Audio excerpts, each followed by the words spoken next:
honrosos também de poder estar aqui. Breno, o senhor é um presbiteriano batizado por imersão. Isso era para ser segredo, né? E que tem pregado aí em tudo quanto é igreja pelo Brasil, influenciado pessoas de todas as gerações. Qual é hoje a tua visão do estado da igreja brasileira? Eu vejo coisas boas, Niel, e coisas que preocupam. Entre as coisas boas, se percebe um crescimento da igreja evangélica no Brasil. Isso aí é inegável. Todos os órgãos que fazem pesquisa e que lidam com estatística, eles mostram que há um crescimento dos evangélicos no Brasil todo. Isso já vem de alguns anos. Paralelamente, mostra também um declínio da Igreja Católica Romana, que já durante séculos tem sido o grupo religioso, o segmento religioso mais populoso, né, mais numeroso aqui do país. E nos últimos anos eles vêm lentamente perdendo números, e esses números estão indo engordar as fileiras evangélicas. E essa tendência de migração da Igreja Católica para a Igreja Protestante, ela não vem decaindo com os anos, na verdade ela vem aumentando mais. Então, há um crescimento do número de evangélicos no país. E também dentro desse crescimento se percebe que, embora haja muita coisa que não é tão boa que esteja crescendo junto, mas você percebe também o crescimento de coisas boas. Então, eu tenho tido a oportunidade de viajar por todas as partes do Brasil, pregando em congressos, eventos, igrejas de várias denominações, e em todo lugar, alguma coisa que sempre me impressiona muito, porque, eu vou dizer por quê, é a quantidade de jovens que estão presentes nessas conferências que eu participo. E eu digo que isso é importante porque quando eu vou para o exterior, eu vou para os Estados Unidos, prego na Europa, já estive na África pregando também no Canadá, é diferente o público. Você vê que o número de jovens é menor, especialmente nos países pós-cristãos. Mas no Brasil há toda uma nova geração de pessoas que têm interesse na fé evangélica, que procuram os eventos, que procuram literatura, que interagem nas redes sociais. Eu desconfio que a maior parte dos seguidores que eu tenho nas mídias sociais é de adolescentes e de jovens. Eu tenho quase certeza disso. Então isso é alguma coisa extremamente animadora. Né? A gente vê que há uma busca da atual geração pelas coisas da Palavra de Deus. O que desanima um pouco é que no meio vem muita coisa misturada. Há o crescimento de seitas que se passam por evangélicas, há o crescimento de ideias ou conceitos cristãos que eles não correspondem exatamente à Palavra de Deus, determinadas práticas. Uma coisa que eu estou vendo com alguma preocupação é o desigrejamento, o aumento do desigrejamento, entendido da seguinte maneira: a pessoa ela se considera evangélica, mas ela não quer frequentar, ela não quer compromisso com nenhuma igreja local. Então, esse é um tipo de desigrejado. Eu sou completamente contra esse tipo de desigrejamento. Há um outro grupo que se chama de desigrejado, mas é assim: eles não querem participar de nenhuma das denominações tradicionais. Eles preferem se reunir em casas, em grupos menores, né, mas não se ligar a uma denominação. Eu não tenho dificuldade se naquele grupo pequeno ou naquela casa existir disciplina, quem pastoreie, quem ensine, quem cuide, quem exerça o governo espiritual, quem faça o batismo, que celebre os sacramentos, ou seja, que seja igreja. Não é? Não me importa se é num templo, né, com a placa Igreja Presbiteriana Batista, ou se é no sistema de casas, desde que se faça o que Jesus mandou que se fizesse. Mas o número de pessoas que não querem vínculo nenhum com nenhum tipo de comunidade é preocupante no Brasil. Então, essa seria uma das coisas que eu avalio como negativas. Interessante que até uma das perguntas que foram enviadas vai nesse sentido, né? O senhor pregou aqui em 1 Pedro, está pegando Sim. em 1 Pedro, e a pessoa perguntou, falando como a igreja brasileira é muito diferente da igreja que foi destinatária da carta de Pedro, no sentido de que na igreja brasileira tem muita hipocrisia, tem muita perseguição, muito controle, e se não seria viável simplesmente uma família se reunir, abrir a Bíblia, estudar a Bíblia, fazer exercícios espirituais, se isso não seria o suficiente, sem ter vínculo com nenhuma instituição. Biblicamente falando, não é suficiente. Não é? Todas as figuras que a Bíblia usa para se referir à igreja, elas dão ideia da coletividade. Jesus disse que ele era a videira, nós somos os ramos. Então, a ideia de coletividade é aí. Paulo se referiu à igreja usando a metáfora do corpo humano. Muitos membros, mas um único corpo. Paulo também usa, e Pedro usa a figura da casa espiritual, de um edifício do qual nós somos todos pedras espirituais.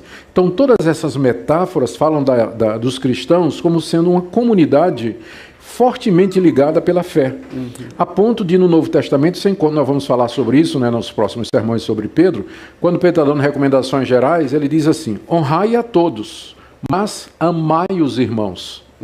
Então, distinguindo os irmãos do resto, né? Eu devo respeitar a todos, mas amor fraterno é para com os irmãos. Inclusive a palavra que ele usa lá é a irmandade. Então, nós fazemos parte de uma irmandade, temos que estar juntos, nos edificamos, nos aconselhamos, prestamos serviço espiritual através dos dons. Então, a ideia de você estar sozinho com sua família, sem que haja supervisão, apoio, orientação, suporte, consolo, instrução, não faz nenhum sentido à luz do que a Bíblia ensina sobre o que é cristianismo. Obrigado.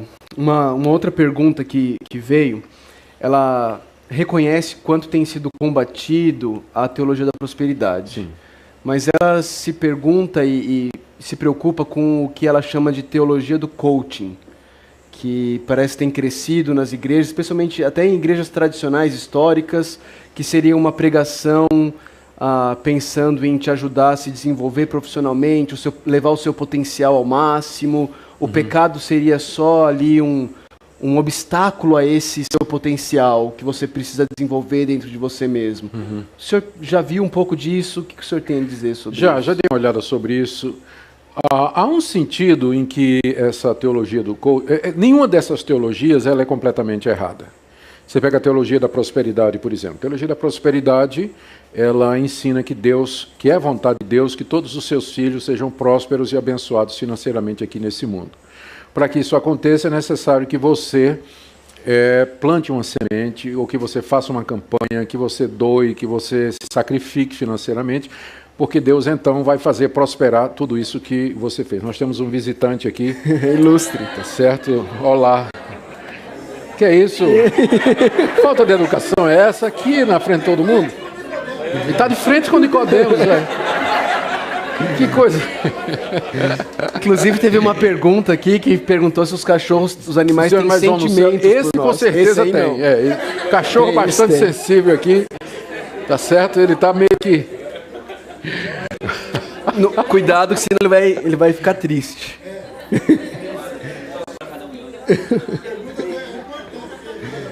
Você viu, né? Bom,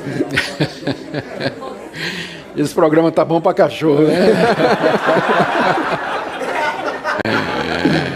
Bom, então, como eu estava falando, nenhuma dessas é bom mesmo, né? Já pensou se cair para trás aqui? Vai ficar muito engraçado. Nenhuma dessas que a gente chama de heresia, né? Ou teorias erradas, elas são completamente erradas. Eu me referi à teologia da prosperidade com foco na prosperidade financeira. Não está totalmente errado, porque nós vamos encontrar promessas de Deus de que Ele nos abençoa não somente espiritualmente, mas também materialmente. Enquanto que no Antigo Testamento estava muito ligado à nação de Israel, como nação, não é? No Novo Testamento tem mais a ver comigo como indivíduo, e Deus pode me dar isso ou não. Não está ligado ao favor, ao reconhecimento do favor de Deus, Ele pode dar isso ou não. Então existe de fato, é uma realidade que Deus abençoa materialmente. O problema é que a teologia da prosperidade pegou essa verdade bíblica, destacou do contexto e fez uma releitura da Bíblia a partir dela. E o resultado final é outra coisa que não é o Evangelho. Tudo gira em torno da bênção material. Não é? Pecado é você não ter fé para ser rico. Cristo é o Redentor e o Salvador dos seus problemas imediatos. Ou seja, é feita uma releitura. Mesma coisa a teologia da libertação, que começou, que já foi mais popular na América Latina, né, e na África, que começou com um aspecto verdadeiro. Pecado tem dimensão coletiva. Então, é pecado quando um governo é injusto e quando ele oprime os pobres, quando ele não dá condições de desenvolvimento. Então, o que é que os teólogos da libertação fizeram? Pegaram essa verdade, abstraíram do contexto geral e fizeram a releitura do Evangelho a partir disso aí. E o resultado é que Cristo aparece como sendo o libertador da condição humana de pobreza. Pecado é você ser oprimido. Ser pobre é sacramento, ser rico é pecado. A missão da igreja é lutar contra as leis injustas e a procura da igualdade social. E aí essa teologia do coaching, ela faz exatamente a mesma coisa. Há um sentido em que, e eu vejo isso em Efésios 4, que a tarefa dos líderes, Paulo fala especificamente de que Deus deu à igreja apóstolos, profetas, evangelistas, pastores e mestres, é preparar os santos para o desempenho do seu serviço. Então, equipar os santos ou discipular os crentes significa prepará-los para servir a Deus em todas as áreas da vida. Então, eu creio que faz parte do trabalho da igreja e do discipulado você ensinar os membros da igreja a servirem a Deus na área em que eles foram chamados. Então, se você tem médicos, se você tem motorista de táxi, se você tem uma dona de casa, se você tem um professor, então a igreja deveria dar condições para que aquela pessoa ela seja o melhor que ela pode ser e transmitir a fé cristã no ambiente em que ela está inserida. Então, isso é verdade. A igreja deve preparar o cidadão, não somente o cidadão no reino dos céus, mas o cidadão brasileiro também, no que ele puder fazer. No que ela puder fazer. O problema é quando você pega esse aspecto do discipulado, tira do contexto e faz uma releitura e diz que isso é a prioridade da igreja, que essa é a missão mais importante e que é isso que a gente tem que fazer na igreja. Quando isso é apenas uma das coisas que está envolvido no conceito maior de discipulado, de crescimento, de santificação e assim por diante. Então, como eu disse, nem sempre essas coisas estão totalmente erradas. O problema é que elas extrapolam e amplificam e fazem uma releitura a partir desse ponto. E aí, então, no final, o que você tem é um evangelho distorcido. Porque a beleza do evangelho é a proporção das suas partes. Que é a beleza de Deus. Não é? A beleza de Deus está no equilíbrio das suas virtudes. Ele é amor, mas também é justiça. Não é? Ele é santo, mas também ele é misericordioso. E quando você pega um aspecto, um atributo de Deus, como por exemplo, Deus é amor, e você ignora o resto, o que você tem no final não é o Deus da Bíblia. Mesma coisa se você pegar só a justiça de Deus.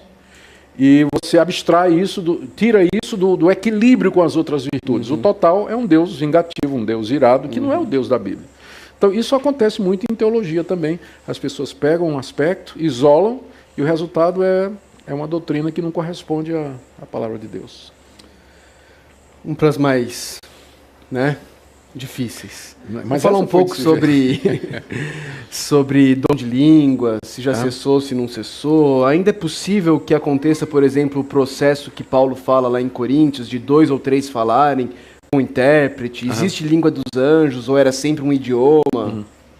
Certo. Então, primeiro com relação à natureza das línguas.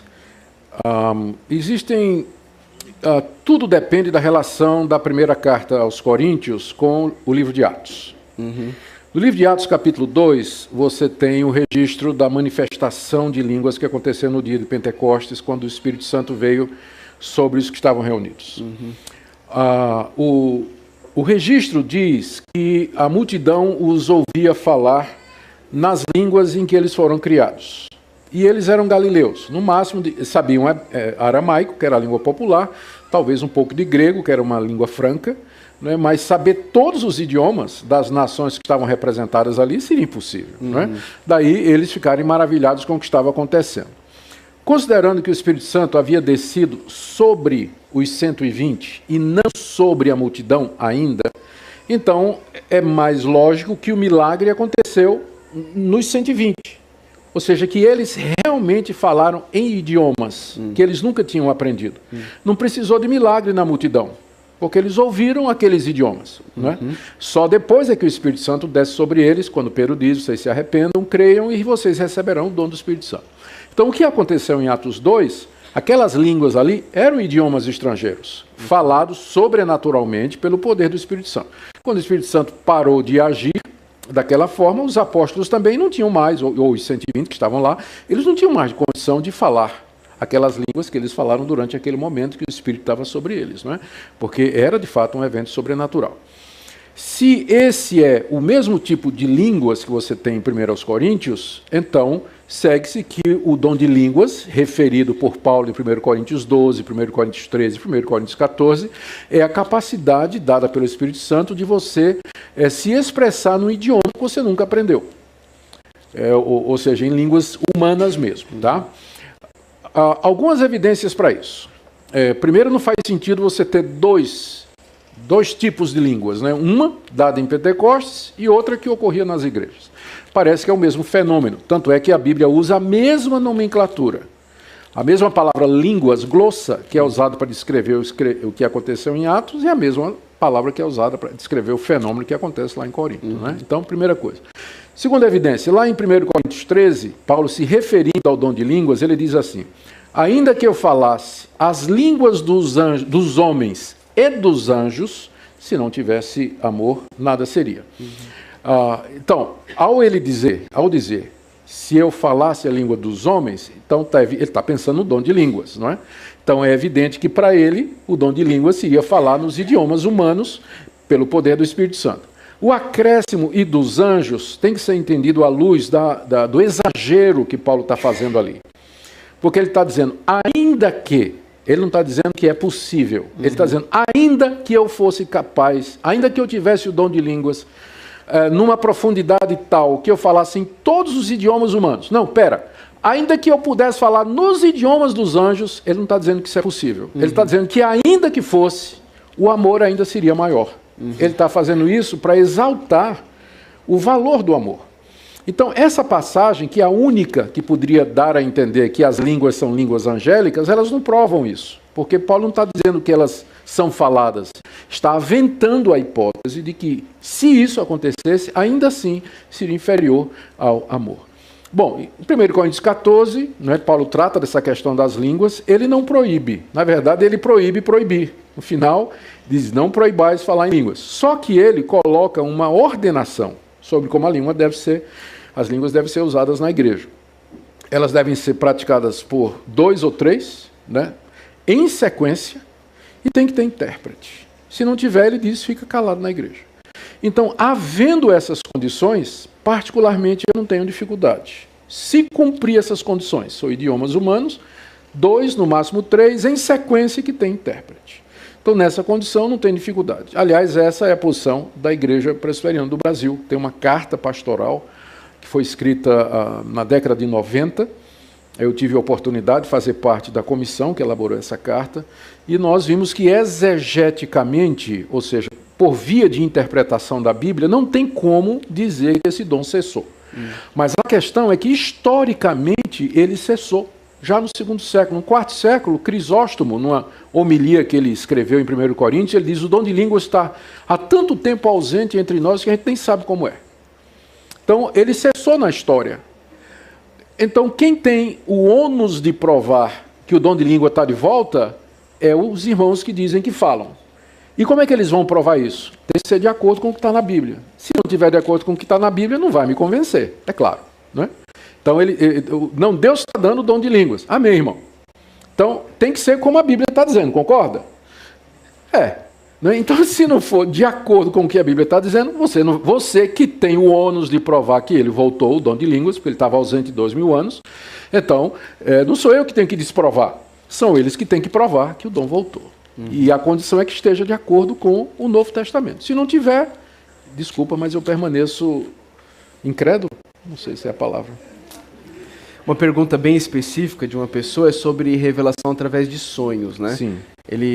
A pessoa pergunta o que ela deve fazer se ela tem tido sonhos regulares de Deus mandando um recado para o líder da igreja dela. Ah, algumas coisas a gente tem que considerar aí. A primeira é que sempre a gente tem que procurar, nos fenômenos espirituais, nós temos que procurar sempre o referencial da Escritura. Se só houvesse o Espírito Santo no mundo, então era muito fácil essa questão. Tudo que seria sobrenatural é de Deus, se só o Espírito de Deus estivesse agindo no mundo. Mas nós somos informados na Bíblia que, além do Espírito Santo, você tem espíritos enganadores e tem o espírito humano, que também é passível de engano. Então, por isso, eu não posso dizer que tudo que é sobrenatural é divino, não é? Porque tem outros espíritos atuando na experiência humana. Então, é por isso que eu preciso de critério. E qual é o critério que eu vou usar? O critério que eu vou usar é a palavra de Deus. A pergunta é: de que maneira a Bíblia me ensina que eu devo confrontar alguém que está em erro? E a resposta da Bíblia é: se você vir o seu irmão pecar, Mateus 18, vai repreendê-lo entre ti e ele só. Se ele não te ouvir, leva 2 irmãos, 2 ou 3. Se não te ouvir, diz à igreja. Então, essa é a maneira pela qual a Bíblia diz que eu devo repreender ou corrigir um irmão que está em pecado. Eu não encontro... Eu não vejo Deus usando esse meio, né? Não consigo me lembrar, pode ser que eu tenha... Mas não consigo ver que Deus coloca como sendo a maneira regular pela qual Ele vai me levar a corrigir os erros de uma pessoa. Que Ele vem em sonho e me manda fazer isso. Se eu estou vendo o meu pastor cometendo um erro, eu não preciso de um sonho. Eu vou lá e eu tenho a Bíblia. Eu digo: pastor, o senhor está ensinando teologia do coaching, né? Isso que o senhor está ensinando está contrário aqui, né? O senhor está dizendo que isso é o que a gente tem que fazer, não é bem assim. O senhor está ensinando essas bobagens aí. Eu não preciso de um sonho para isso. Eu tenho uma obrigação moral e espiritual, como diz lá em Gálatas capítulo 6. Se algum dentre vós cair, vós que sois espirituais, corrigi o tal com espírito de mansidão.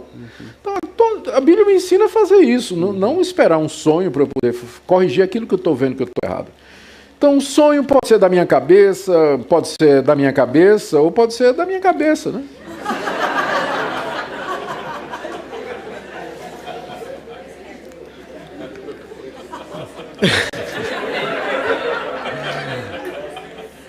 Pensando agora na teologia do pacto, vou trazer um pouco para... Deixa eu tomar água antes disso. Uma aguinha também. Pensando na teologia do pacto, a pergunta é: além do batismo infantil, quais outras implicações práticas a teologia do pacto traz para a vida do dia a dia da igreja? Certo, falando como presbiteriano, né? Agora ou como aliancista, né? Que na verdade não só presbiterianos, tem outros também são. A doutrina do pacto é a doutrina que diz que Deus tem um único pacto com o seu povo, que é o pacto da graça, e no qual ele promete ser o nosso Deus, e nós somos o povo dele. Esse pacto ele foi ministrado no Antigo Testamento à nação de Israel, sob a forma de símbolos, tipos, figuras, a circuncisão, o sacrifício de animais, celebração da Páscoa, a guarda do sábado e uma série de outras coisas. E com a vinda de Cristo, esse mesmo pacto ele é administrado agora de forma mais plena, porque toda aquela simbologia se cumpriu. Mas o ponto da teologia do pacto é que sempre foi o mesmo pacto, o mesmo povo, o mesmo Deus, os mesmos sacramentos, a mesma aliança, as mesmas promessas. Deus sempre teve um povo único durante toda essa história, não é? Então, e ele está pactuado com esse povo. No Antigo Testamento, esse pacto era selado com sangue de animais, prefigurando o selo final e definitivo, que é o sangue de Cristo, né? Como ele disse na noite em que ele foi traído, esse é o sangue da nova aliança feita nova, não no sentido que era diferente, mas porque ela entra numa administração, numa fase diferente, que é a partir da sua morte e da ressurreição, né? Então é por esse motivo, sim, que os aliancistas, eles, porque compreendem que os símbolos são os mesmos, os sacramentos são os mesmos, também incluem os filhos na igreja desde cedo. Se no Antigo Testamento os filhos eram incluídos pela circuncisão, no Novo são incluídos pelo batismo. Mas a doutrina do pacto, ela também nos ajuda, primeiro, eu creio, na sustentação no meio das dificuldades e das provações. O Novo Testamento faz isso com frequência, lembrando aos cristãos a fidelidade de Deus e o compromisso que Deus tem com a sua palavra, de que ele não se anula naquilo que ele prometeu ao seu povo, e que mesmo que nós soframos aqui, porque ele tem um pacto conosco, ele haverá de cumprir tudo o que ele prometeu. Então, a doutrina do pacto me dá confiança na hora do sofrimento, na hora da dor, me dá esperança, porque eu me conheço, que eu sou um pecador, e se depender de mim eu posso cair a qualquer instante e perder a salvação, as bênçãos de Deus, mas porque Deus tem uma aliança comigo, ele vai cumprir o que ele prometeu e ele vai me sustentar até o fim. Uma outra vantagem é até para o próprio casamento, uma vez que o pacto de Deus com a sua igreja, ele tem o casamento é empregado como uma metáfora disso. Então, especialmente no Antigo Testamento, Deus dizendo para Israel como desposou Israel, fez uma aliança, não é? Então, a figura do casamento, ela ilustra esse pacto de Deus com o seu povo. E aí, pegando o caminho de volta, não é? Se o meu casamento é uma ilustração do pacto, do casamento de Cristo com a igreja, muito mais, então, devo eu me esforçar para manter o meu casamento firme, seguro, e duradouro, né? Como duradoura é a relação de Cristo com a sua igreja. Então, há várias implicações práticas, né, da doutrina da aliança. Agora, Niel, isso não quer dizer que um crente, não é, que não entenda a doutrina da aliança, ele também não se sinta seguro, ele também não cuide do seu casamento, e ele não queira o bem dos seus filhos. Só que eu acho que a doutrina da aliança dá uma base teológica mais segura para isso. Você entende melhor o porquê dessas coisas, não é? Então, nem sempre a gente é completamente consistente nas nossas doutrinas. Eu sou incoerente, todos nós somos, né? Mas eu acredito que nessa área, quem compreende a doutrina da aliança, ele tem uma base mais sólida para praticar algumas coisas que ele já pratica, porque é crente em Jesus Cristo, mas que talvez isso desse um embasamento teológico melhor. Uma pergunta bem atual, reverendo, que uma pessoa enviou, ela fala sobre a experiência que ela tem vivido com os filhos dele, sendo influenciados pelo marxismo cultural, e que eles participaram de ocupações em escolas contra a PEC do teto, agora no ano passado, e que ela não sabe, a pessoa não sabe o que fazer com esses meninos e como lidar com essa situação. Essa é uma situação nova que os cristãos estão enfrentando, não só aqui no Brasil, né, mas eu creio que em todo o mundo. De fato, o marxismo, como cosmovisão, maneira de enxergar a realidade, ele acabou dominando e tomando conta da política, da arte, da cultura, da filosofia, influenciando pensadores, os fazedores de opinião, os artistas, a mídia, particularmente, não é? E produzindo o politicamente correto, produzindo... o marxismo cultural traz uma agenda pró-aborto,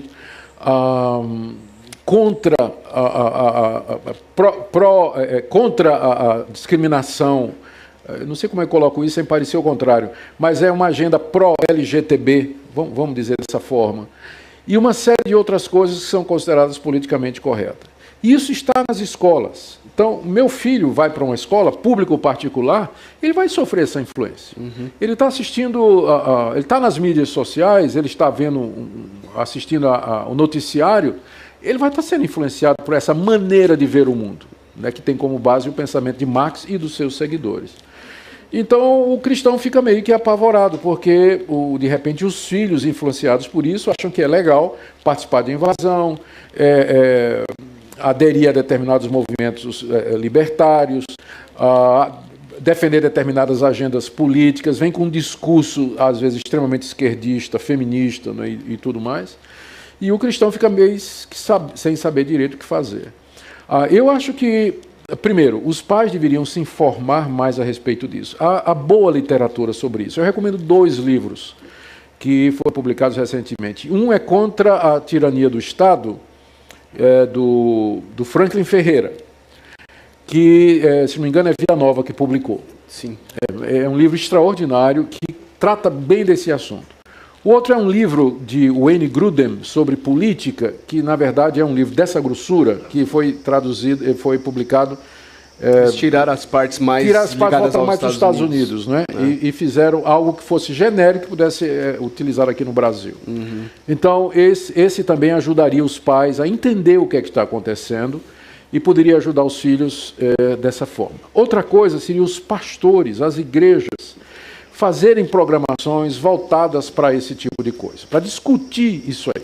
Uhum. Porque o ano que vem e até 2018, o Brasil vai estar fervendo com isso.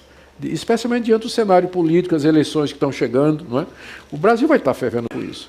E os jovens vão estar de cabeça nisso aí. Então as igrejas deveriam estar de alguma forma preocupadas em promover eventos, trazer pessoas para discutir esse assunto, promover literatura, enfim, tomar qualquer outra medida para ajudar os jovens a entender que existe uma maneira cristã de olhar a realidade, que não é passiva e nem omissa. Uhum. Tá certo? Mas que olha a realidade a partir de uma compreensão mais profunda da natureza humana. Porque esse é o problema, um dos problemas do marxismo cultural, é que tem uma antropologia errada. Percebe o homem como sendo... O problema do homem não é que ele é um pecador corrompido no coração, é porque ele não teve educação, ele não tem condição financeira, ele não tem os mesmos direitos dos outros. São os meios, né? Os meios. O homem é o que é por conta do meio. Né? Essa é a leitura do marxismo. Mas a visão cristã diz que o problema é mais profundo. O homem é o que é por causa da corrupção do coração dele. Então o cristianismo tem uma resposta mais completa do que essas propostas por aí. Então isso tem que ser explicado, isso tudo tem que ser ensinado. Quem quer ver uma cosmovisão, quem quer estudar ou ver a cosmovisão cristã, nessa área de política, economia e tudo mais, tem excelentes livros. Os livros da Nancy Pearcey são muito bons na área de ciência, de sociologia e de sociedade também. Tem um livro que, apesar do nome Calvinismo, né, mas ele na verdade está falando de reforma protestante, do Abraham Kuyper, que fala da influência da reforma protestante em todas as áreas da vida. Tem um livro que foi lançado recentemente, é um menino que eu digo assim, é um jovem, inclusive de Goiânia, é o Pedro Dulce. É um livro sobre cosmovisão cristã, muito bom livro, não é? São vários autores falando de diversos assuntos, então uma boa literatura sobre isso que pode ser usada. Da Nancy Pearcey é Verdade Absoluta, né? O mais conhecido. Joia, uma outra pergunta ainda relacionada à igreja, e depois eu gostaria de abrir para os irmãos falarem, perguntarem, interagirem com o que a gente já falou. E aí a gente vai partir por perguntas relacionadas a é pecado ou não é pecado. Mas ainda a última, pensando na igreja. A pergunta é: até que ponto eu devo permanecer em uma igreja onde eu percebo falhas como a falta da exposição das escrituras e a ausência da disciplina eclesiástica? Essa geralmente é uma pergunta difícil e eu acho que cada caso deve ser analisado. Porque a permanência numa igreja não envolve só a questão doutrinária. Se a pessoa tem família, por exemplo, e os filhos estão já envolvidos lá,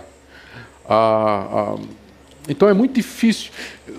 A sua esposa vai compreender porque que você está saindo, mas seu adolescente de 13, 14 anos, ou seu filho de 10, 12 anos, ele não vai compreender porque que você está saindo e vai deixando todos os amigos lá e vai para outra igreja, começar tudo de novo. Né? Então há uma série de fatores que estão envolvidos aí que a pessoa tem que considerar antes de sair.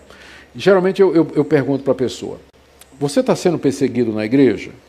Ou você tem liberdade para você dizer o que você acredita? Você já tentou conversar com a liderança da sua igreja a respeito disso?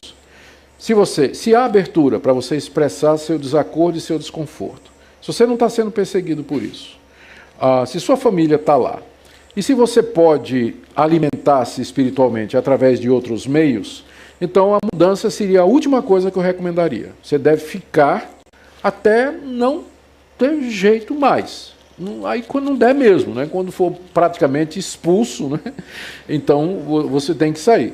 Que era a ideia de Martinho Lutero. Martinho Lutero não queria sair da Igreja Católica. Quando ele descobriu, né, os erros da Igreja Católica, então ele queria a reforma a partir de dentro. Mas aí excomungaram Martinho Lutero e não teve jeito. Então, enquanto puder permanecer, não, eu acho que deveria permanecer. A saída só em último caso. Não é? Porque às vezes a gente... Eu não quero fortalecer a ideia de que não está bom, muda de igreja. tá certo? Porque você nunca vai encontrar uma igreja. Quem tem essa mentalidade, não está bom, muda de igreja, ele nunca vai parar em igreja nenhuma. Porque sempre vai ter igreja, nenhuma igreja vai agradar completamente.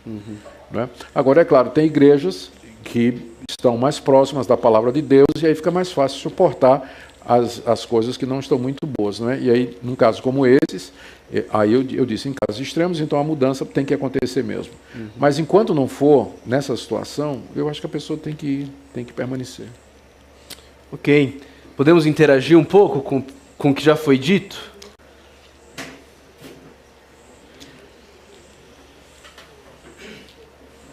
Alguém? Aqui na frente, depois duas no fundo aqui à esquerda, o microfone vai chegar, tá bom? Vamos começar aqui na frente. Eu estou curioso para saber o que fizeram com o cachorro, viu, Nel? Ainda bem que não estamos na China, né?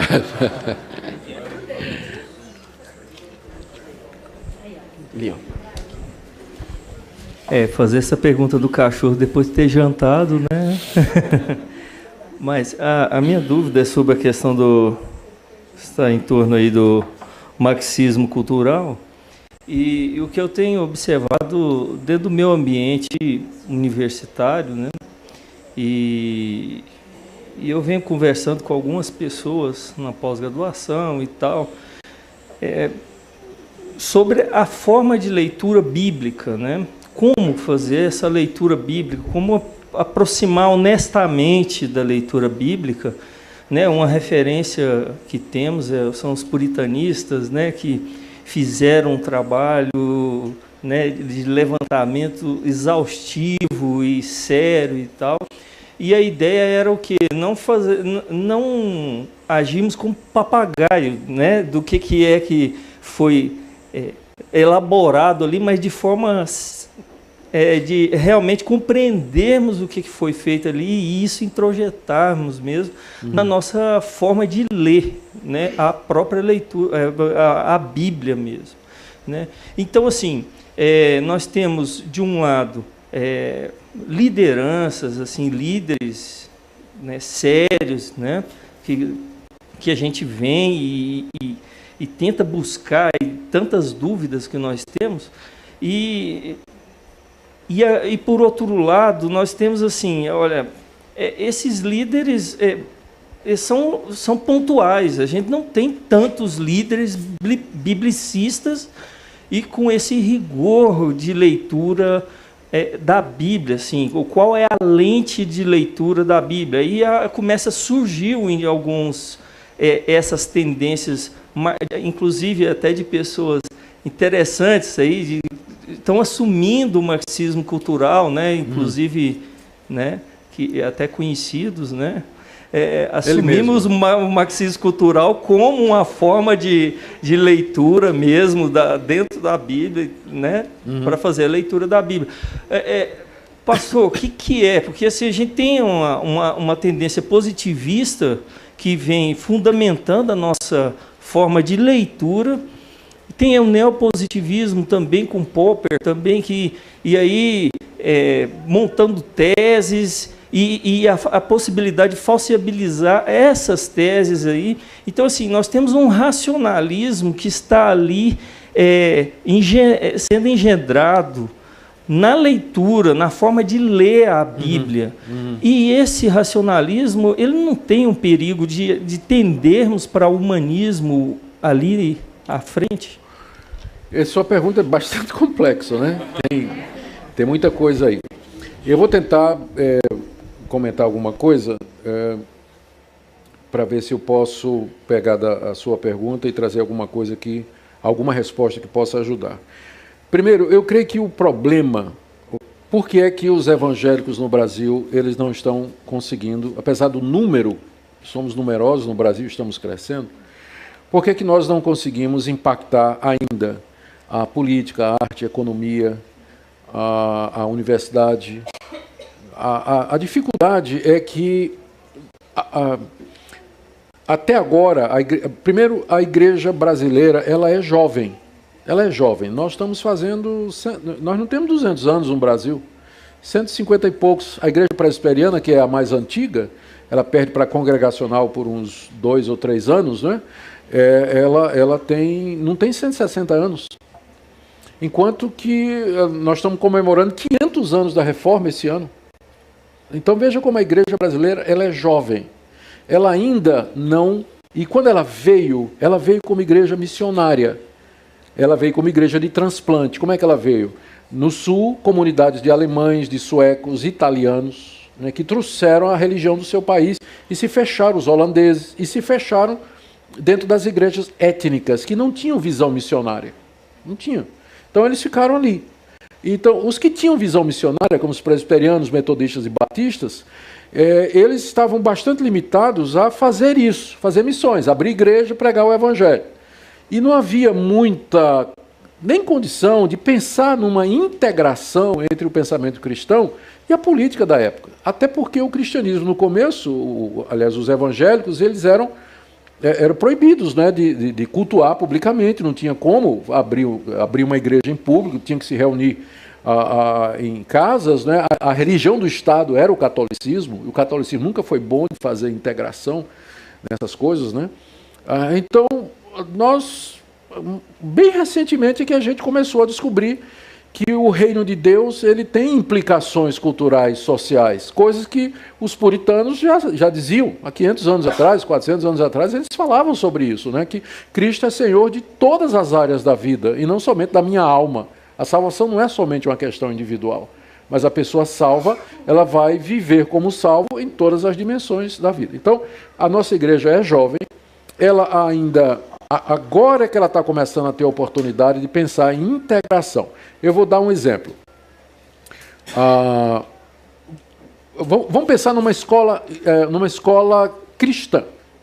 O que são as escolas cristãs no Brasil? Geralmente é uma igreja que resolve abrir uma escola cristã. Acha que é uma boa ideia, a igreja tem uma escola. E aí abre uma escola. Então, e diz que é uma escola cristã. Por que é cristã? Porque o diretor é presbítero da igreja, porque a diretora pedagógica é uma irmã da igreja, porque tem um capelão, porque faz um culto por semana, que é obrigatório o aluno ir, né, porque tem uma disciplina mais firme e tudo, e escola cristã. Mas na hora, na sala de aula, lá na ponta, na sala de aula, o professor é marxista. Né? E quem é o herói do aluno? O diretor? Não, o herói do aluno é o professor que está com ele durante a semana toda.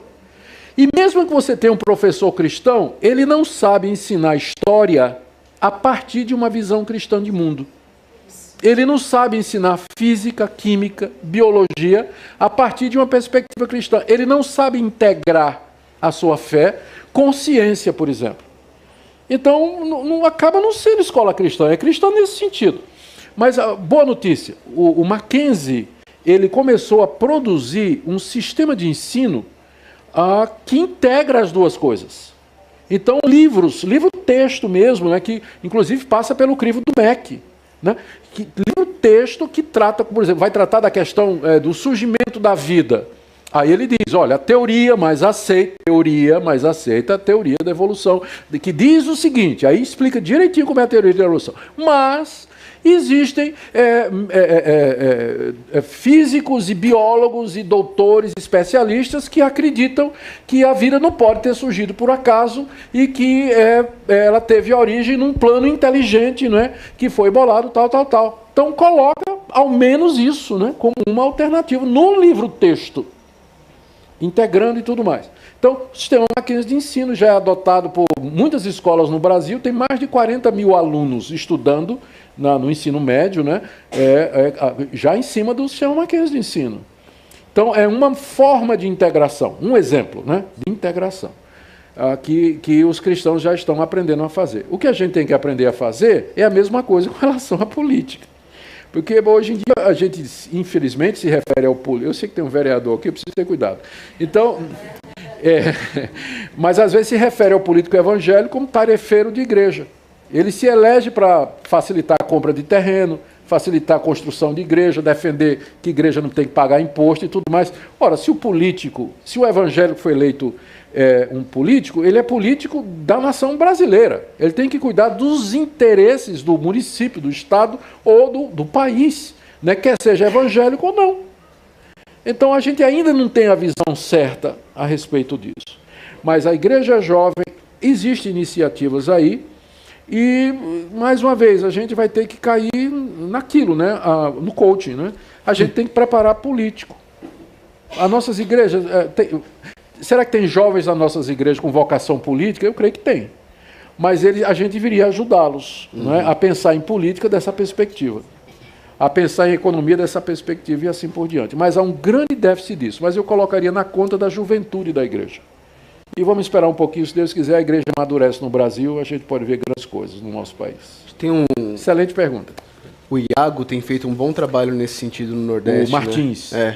Exatamente. Pensar essas questões políticas, ele faz um fórum nordestino de política cristã. É uma boa referência. Iago Martins, pode procurar no YouTube, vocês vão ter muita coisa boa dele. Mais uma interação ali, e aí a gente vai para o próximo... Pastor, boa noite. A minha pergunta é a respeito de uma colocação que o Felipe fez, que o senhor posicionou bem. Então é para ele. Não, mas é para o senhor. O senhor posicionou bem a questão dos dons, né? O senhor falou sobre os dons de língua. Quando ele perguntou para o senhor a respeito dos dons, que são dons nos sonhos, né? Para mim não ficou bem esclarecido. Eu queria dizer assim para o senhor que, dentro da palavra, nós vemos que no Velho Testamento, né, o Senhor deu os dons a tantos quantos servos dele, como o senhor acabou de falar também. E que o dom dos sonhos também, José, como um grande servo do Senhor, né, ele teve dons, revelações, e como o nosso Senhor, nós dizemos que ele é o de ontem, hoje e sempre. Eu peço para o senhor a sua posição mais esclarecida sobre isso. Eu diria assim, vou começar com esse versículo que você citou, que é um versículo de Hebreus, que Jesus Cristo, ontem e hoje, é o mesmo e o será para sempre. O fato de que Deus, está falando de Jesus, mas vamos falar de Deus em geral. Deus é o mesmo, ele não muda. Isso aí é verdade. Mas o fato de que Deus é o mesmo não quer dizer que ele sempre agiu da mesma forma em todas as épocas na história da redenção. Ele fez algumas coisas no passado que ninguém espera que ele faça mais. Por exemplo, ele abriu o Mar Vermelho para passar 1 milhão de pessoas sob a liderança de Moisés. Há alguma pessoa que realmente acredita que se ele orar e pedir, Deus vai abrir o rio... Como é o nome do rio maior que tem aqui? O rio Araguaia, para a igreja passar no meio? Será que você acha que tem alguém que acredita nisso? Que se orar, Deus vai atender, que Deus está disposto a fazer isso? Não, porque todo mundo sabe que Deus fez aquilo uma vez, para sempre. Ele queria demonstrar o poder dele. Durante 40 anos, Deus sustentou Israel com maná caído do deserto. Será que a gente espera que Deus hoje faça cair pão do céu 40 anos para sustentar a igreja dele? Ninguém ora por isso. Exatamente porque sabe que Deus fez coisas uma vez só. Embora ele seja o mesmo, não significa que ele haja da mesma maneira sempre. Sempre. E a prova é o próprio relato bíblico. Ele fez coisas no Antigo Testamento que ele não fez mais no Novo. E ninguém espera que ele faça hoje em dia. Então a gente não pode confundir a imutabilidade de Deus com a mesmice de Deus. Ele é imutável, mas ele não sofre de mesmice. Mesmice é você querer obrigar Deus a fazer sempre as coisas do mesmo modo. A gente tem que deixar Deus ser Deus. E ele fazia as coisas do jeito que ele quer fazer. Então ele agiu de determinadas formas no passado e não necessariamente ele vai agir da mesma forma hoje. Por exemplo, os milagres de Jesus Cristo. Jesus Cristo andou sobre as águas. Jesus Cristo transformou água em vinho.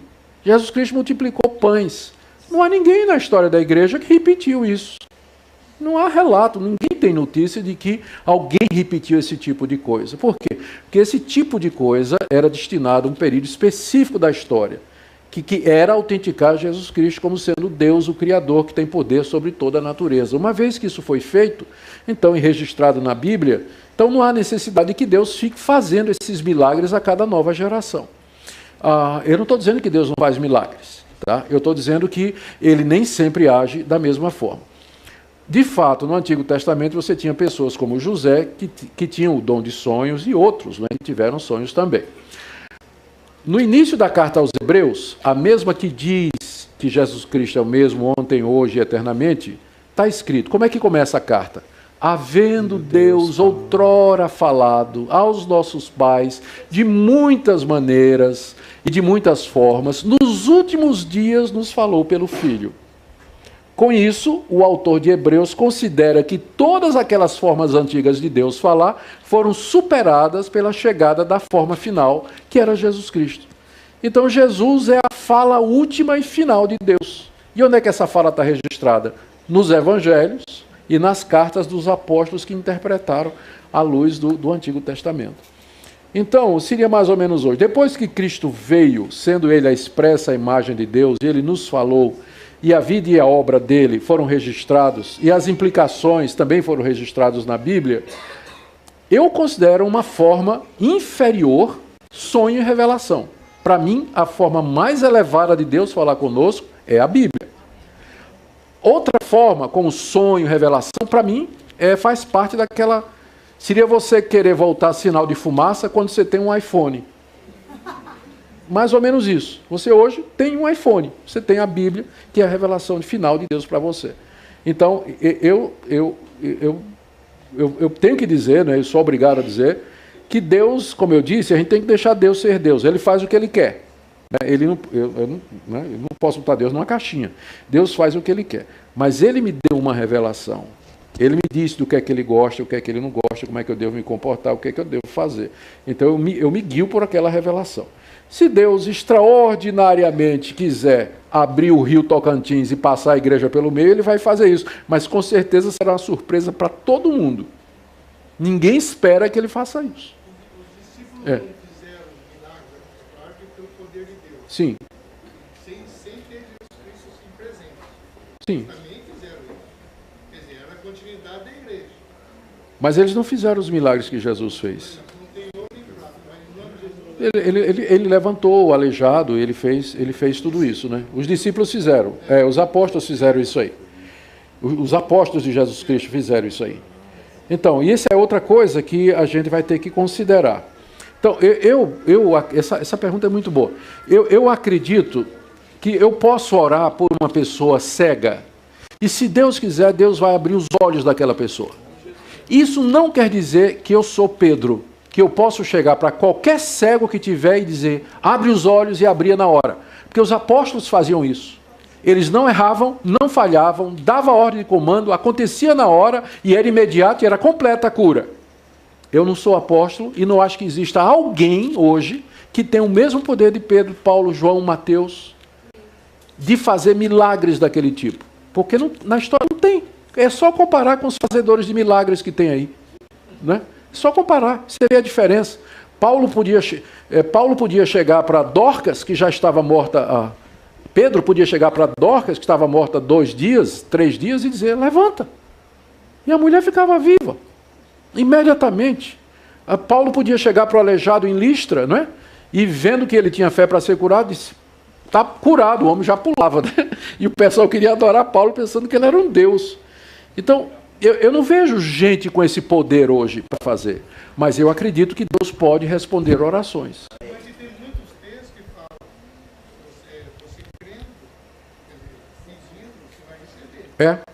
Mas tem... Não sei se até onde vai isso. Vai até o outro texto que diz, se for da vontade de Deus.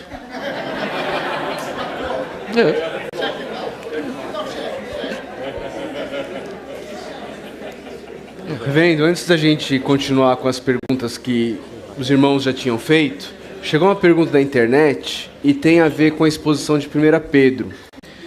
O Jean Nunes está perguntando qual é a interpretação que o senhor tem em relação a 1 Pedro 3, 18, 22, sobretudo sobre o versículo 19, que fala sobre a pregação aos espíritos em prisão. Quem foi que pregou, quando, quem são esses espíritos em prisão? Amanhã de manhã. Ok. Bem-vindo para amanhã de manhã online, você assistir aqui a pregação. Aí, Jean, fica feito o convite, então, né? Tá jóia. Então a gente vai passar agora para outra etapa de perguntas e depois nós vamos abrir de novo para interagir em relação ao que nós vamos falar agora, tá bom? Então essa etapa são perguntas que foram feitas, é pecado, não é pecado e coisas desse tipo assim, tá bom? Então a primeira dessas perguntas é sobre aquela passagem de Levítico 19, que fala sobre marcar o corpo. A pergunta, essa passagem ela ainda é válida para o dia de hoje e ela se relaciona com tatuagem?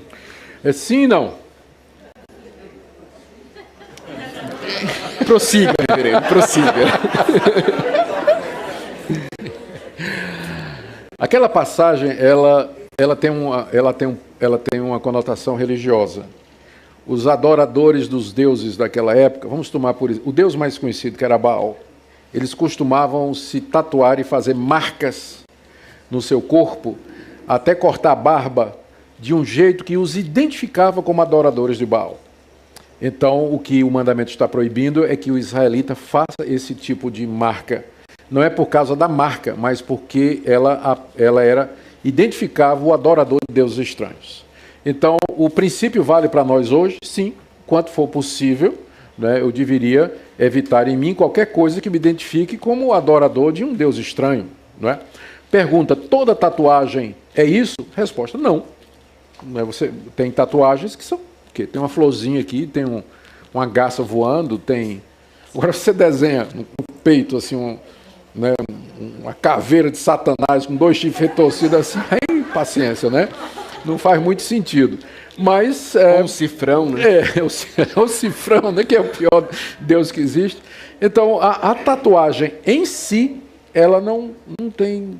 Não vejo que esse texto tem a ver com isso. O problema é a tatuagem, não o fato de você tatuar, mas o que é que você vai tatuar. Né? O que é que você está colocando no seu corpo. Então, tem pessoas que colocam versículos, tem pessoas que colocam algum símbolo que é mais relacionado com o cristianismo, ou mesmo coisas que não têm nenhuma conotação religiosa, eu não vejo dificuldade com isso. Agora, se for fazer uma tatuagem, isso aí vai entrar em conflito com os pais, ou vai ser um escândalo na comunidade onde está, então eu acho que a pessoa deveria se abster. Não é? Porque o reino de Deus não é feito disso, ela não é presa disso. Né? Então, às vezes, o adolescente ele quer fazer isso porque todo mundo está fazendo. E, às vezes, entra em conflito com o pai por conta disso. Mas a Bíblia é clara quando manda que tem que obedecer pai e mãe. Então, para honrar pai e mãe, o adolescente crente, ele devia esperar até o momento em que ele vai ter a liberdade, né, sobre si mesmo para tomar esse tipo de decisão. Mas, se os pais forem contra, ele deveria não fazer e seguir a orientação dos pais. Uma pergunta aqui, eu não sei se o irmão ele é estudioso da área da saúde ou se ele leu bastante Spurgeon, mas ele fala que charuto e cachimbo causam poucos danos à saúde. Então seria errado um cristão fumar cachimbo ou charuto? Isso é uma pergunta complicada, viu? De fato, o Spurgeon, ele fumava... Spurgeon sofria de dores crônicas, ele sofria de gota, ele tinha depressão, e é sabido que a nicotina, não é, ela tem algum tipo de efeito entorpecente ou até de euforia, né, pode ajudar. Então o Spurgeon ele recorria ao fumo de vez em quando por conta disso aí. Isso aí ninguém nega, isso aí de fato era verdade.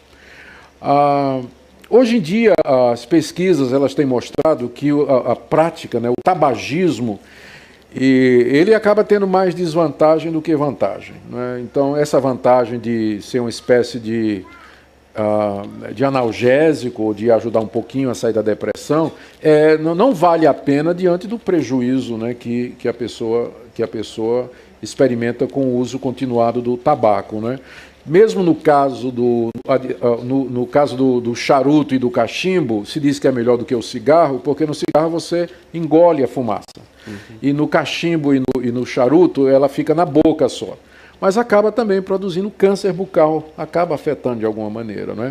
Então eu diria que, em linhas gerais, se o cristão deveria se abster de ser um tabagista. Ele não deveria ser uma pessoa que faz esse uso constante. E no caso E também tem outro caso, é que no Brasil, se você perguntar se tem um versículo bíblico dizendo não fumarás, não tem, né? Então, eu não posso, se você perguntar dizendo assim, é pecado, eu digo, se for, não é porque tem um versículo contra, mas por inferência, do tipo assim, você está colocando em risco, pelo uso, você está colocando em risco a sua saúde, e também porque no Brasil isso é considerado como pecado. Entrou na cultura brasileira de que fumar é pecado. Não é? E enquanto que, por exemplo, em outros países não é. Na Europa, os cristãos não veem dificuldade com... A não ser a questão de saúde, né? Mas eles não veem como um pecado, algo moral. Nos Estados Unidos também não. Então, mas no Brasil acabou entrando na cultura evangélica de que o maior pecado do mundo é você fumar, né? Então, tem isso aí. Mas, biblicamente falando, a única restrição seria exatamente a ameaça à saúde e porque, no contexto de hoje, é visto como sendo pecaminoso, né? E o uso continuado disso aí, com certeza, é prejudicial para a saúde. Ninguém deveria ser um tabagista, né? O cristão não deveria, porque acaba sendo prejudicial para a saúde dele. Uma pergunta que foi enviada também é se é pecado cristão desejar ter coisas boas desse mundo. A pessoa exemplifica como carro 0 km, viagem, churrasco de picanha, casa confortável, esposa bonita. Disseram moto aqui, ó. Não, moto pode. Moto pode. Moto pode,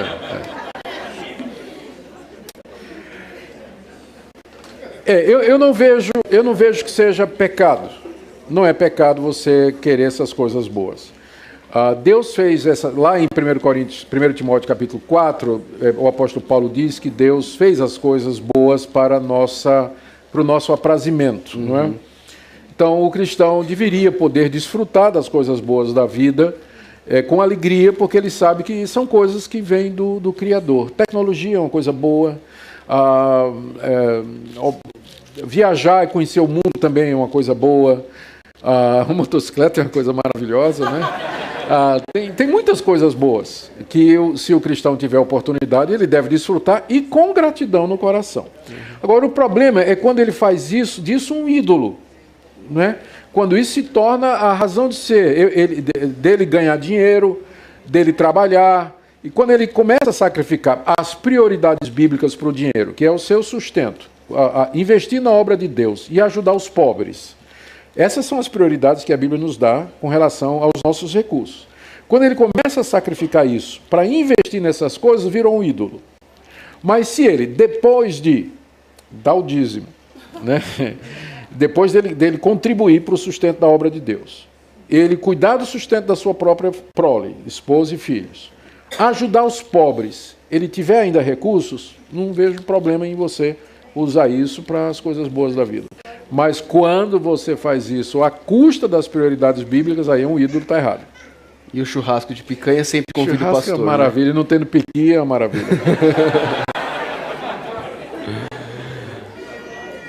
Uma outra pergunta que a pessoa coloca aqui é que os filhos têm ouvido pregações boas na internet de excelentes expositores bíblicos, mas que a pessoa tem percebido que com o tempo isso tem feito com que eles tenham menos e menos interesse de ouvir o próprio pastor, que é bíblico, mas talvez não tenha toda a capacidade e o ensino que outros têm. Como ela lida com isso? Eu não sei. É difícil isso aí. Eu mencionei hoje de manhã, no tempo que eu tive aqui de perguntas e respostas, que eu preciso dizer alguma coisa à minha igreja sobre como as mídias sociais estão mudando a face das igrejas evangélicas no Brasil. E esse é um aspecto. Esse é um aspecto. É a questão de que hoje você pode, pelas mídias sociais, leia-se YouTube, o Facebook, o Twitter, você encontra material bom.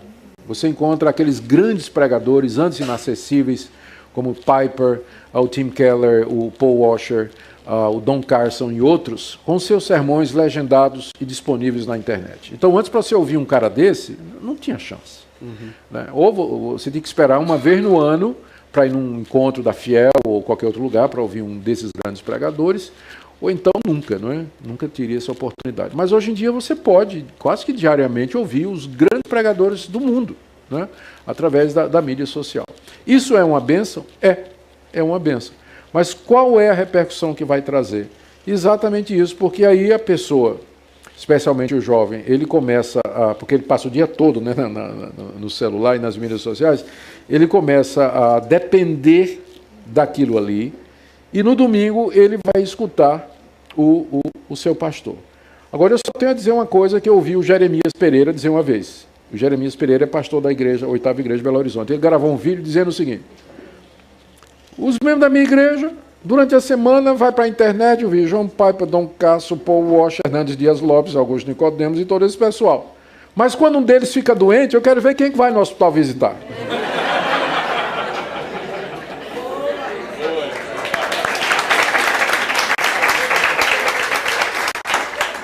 Então essa é a resposta, que eu não encontrei resposta melhor do que do Jeremias. Ele está correto.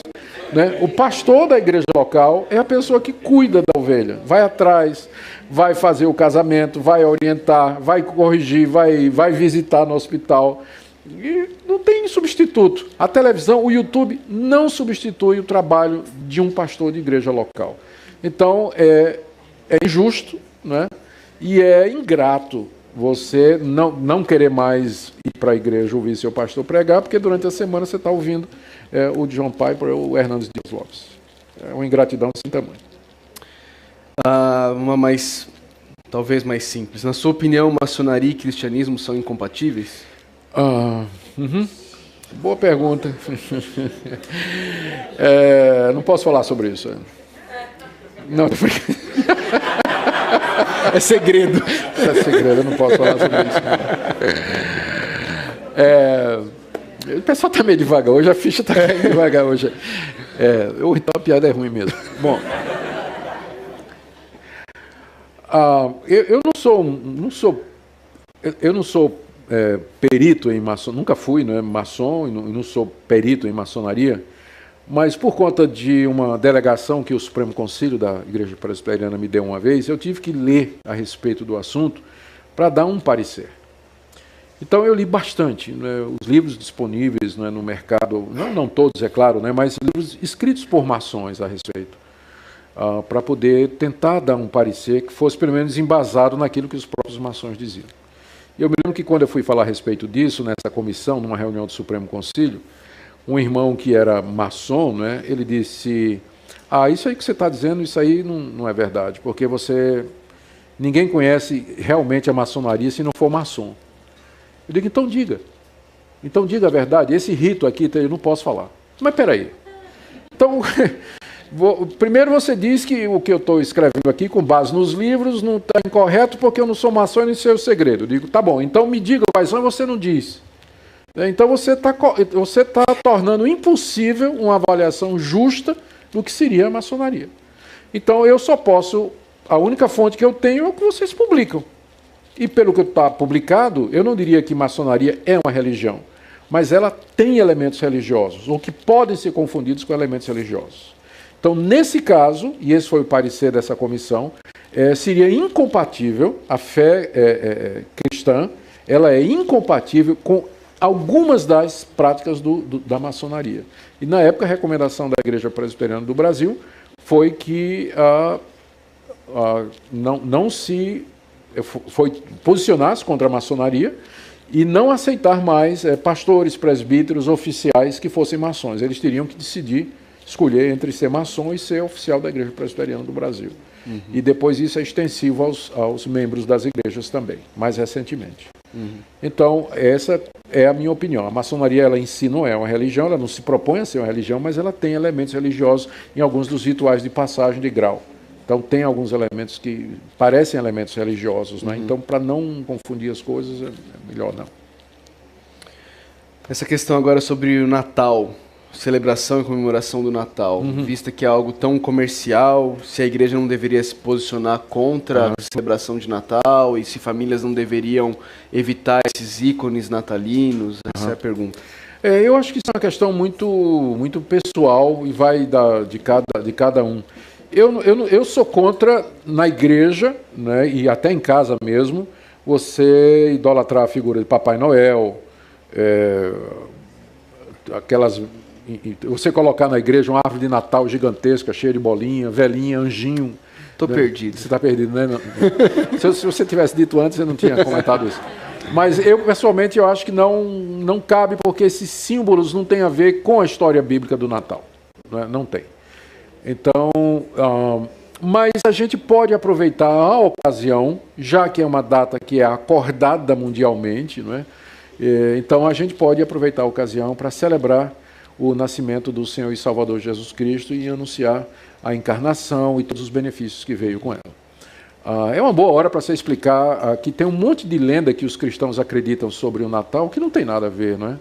Por exemplo, a questão dos 3 reis magos. A Bíblia não diz nem que eram reis e nem que eram 3, né? Mas todo mundo fala, os cristãos, os 3 reis magos, mas ninguém, nem eram reis, nem a gente não sabe, né? Então, uma outra ideia, o famoso presépio. Agora eu faço uma pergunta, alguém sabe como começou o presépio? Não. Idade Média, famoso Francisco de Assis, que cometeu um erro teológico terrível. No presépio tem os animais com os magos. Tem uma diferença de pelo menos 2 anos entre a visita dos pastores lá onde Jesus nasceu, na estrebaria, e 2 anos depois os magos vieram quando eles estavam na casa. Né? Já estavam na casa. Mas aí no presépio está tudo junto. É um erro teológico, cronológico, né? E todo mundo tem presépio, fica lá, o presépio, os animais com os magos e tudo. Um erro absurdo, né? E às vezes, e tem até um hino que diz assim, na gruta de Belém, na gruta de Belém. Mas Jesus não nasceu numa gruta. Você sabe onde está a história da gruta? É um apócrifo chamado Evangelho da Natividade. É um livro apócrifo que diz que Jesus nasceu numa caverna. E aí foi para o hino. Então é uma boa ocasião para você explicar aos cristãos, né, as lendas, né, que existem a respeito do Natal e tudo mais, e pregar o Evangelho. Então a gente pode aproveitar a data. Agora sem Papai Noel, por favor. Né? Ok. A última sobre é pecado ou não é pecado. É pecado votar em partidos que defendem em seus estatutos temas como a legalização do aborto, a normatização do homossexualismo e outras coisas que são claramente contra a vontade de Deus?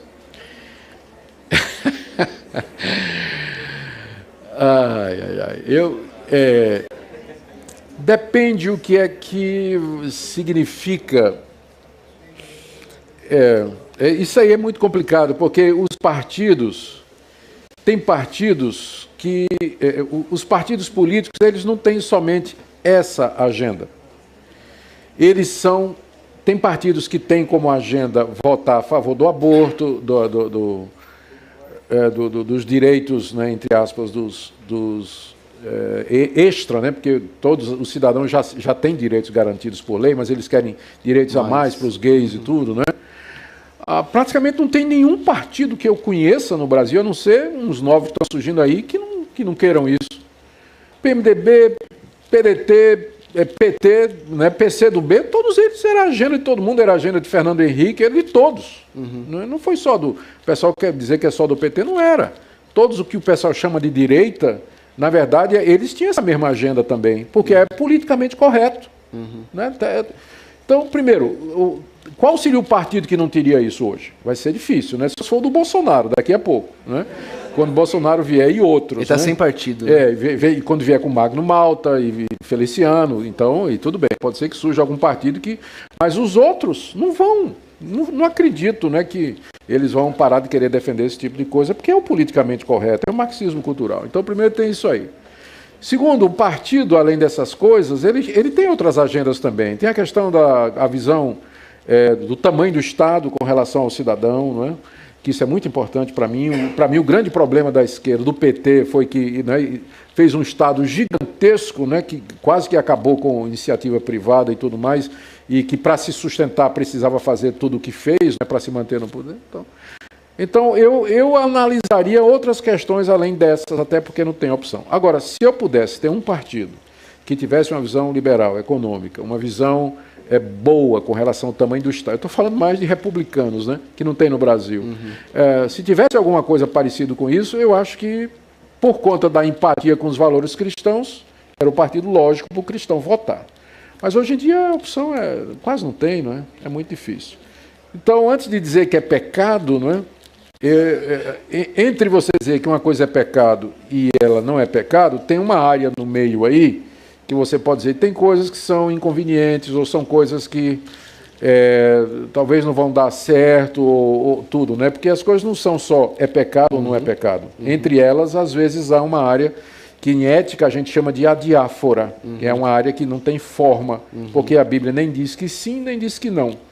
E a gente vai ter que examinar dentro do contexto para poder chegar a uma decisão. Então, eu coloco isso nessa questão.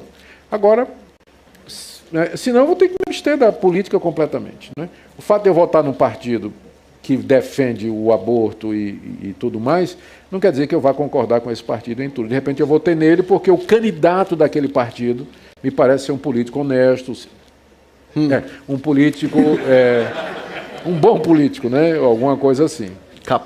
Capaz, de repente pode ser por isso. Ok, vamos ter duas interações em relação a essas coisas que foram faladas aqui nesse trecho de pecado ou não pecado. Quem gostaria? Aqui na frente, pediu aqui. E ali também. Na verdade, a minha pergunta é a respeito de avivamento. Eu não sei se é pertinente. Levanta a mão para ver você. Cadê você? Pode falar, meu irmão. Os grandes movimentos de avivamento que teve historicamente, eles sempre tiveram associado ao retorno às Escrituras. Né? O movimento pré-reformador, os reformadores depois, os puritanos. Né? O senhor acha que hoje a gente vê uma mudança assim, bem clara nesse sentido, tanto no Brasil, nos Estados Unidos, no Canadá, no mundo de uma forma geral. Né? E o senhor acha que nós estamos iniciando um movimento de avivamento? Essa seria a minha pergunta. Eu não tenho certeza sobre isso, mas que há sinais animadores no horizonte, sem dúvida.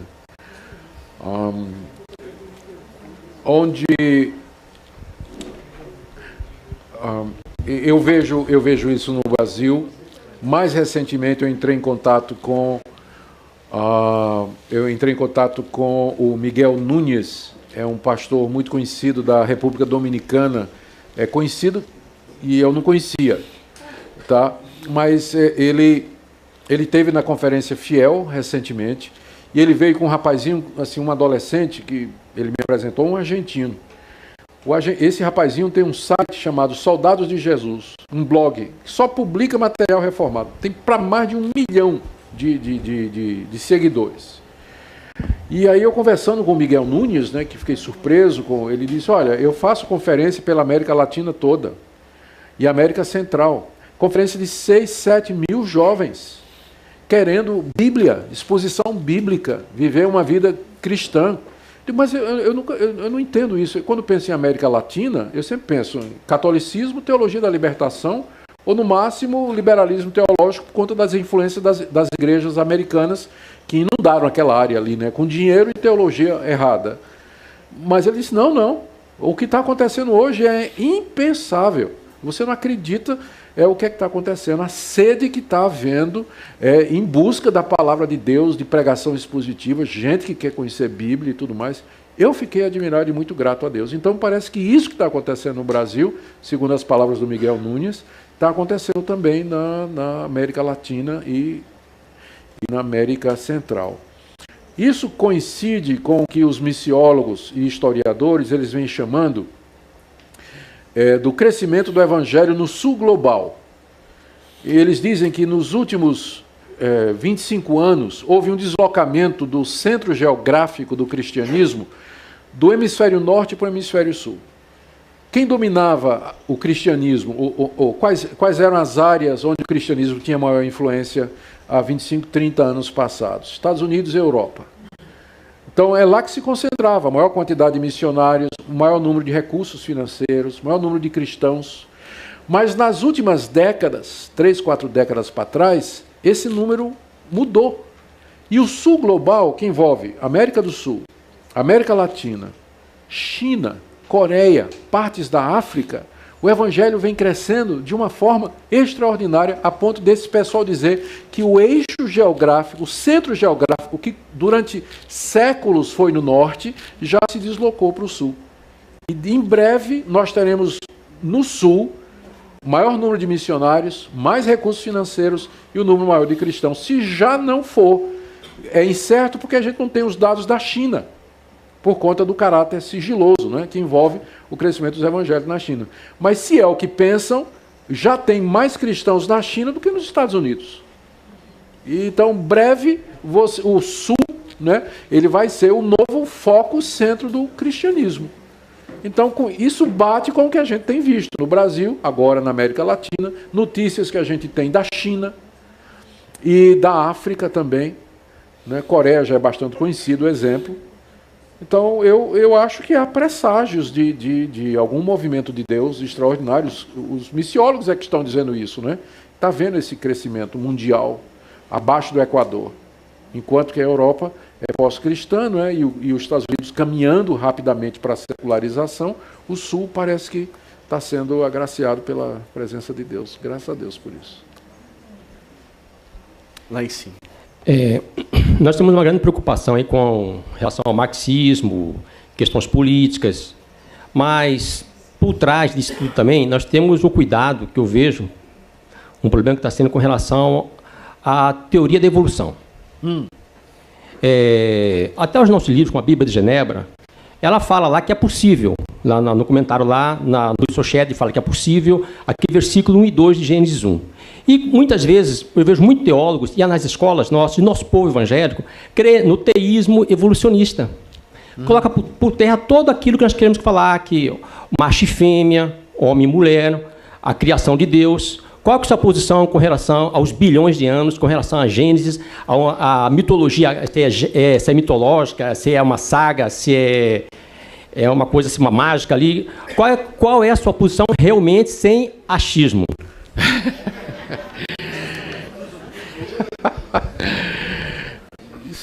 Isso não foi de frente com o Nicodemo, não. Isso foi batendo no Nicodemo.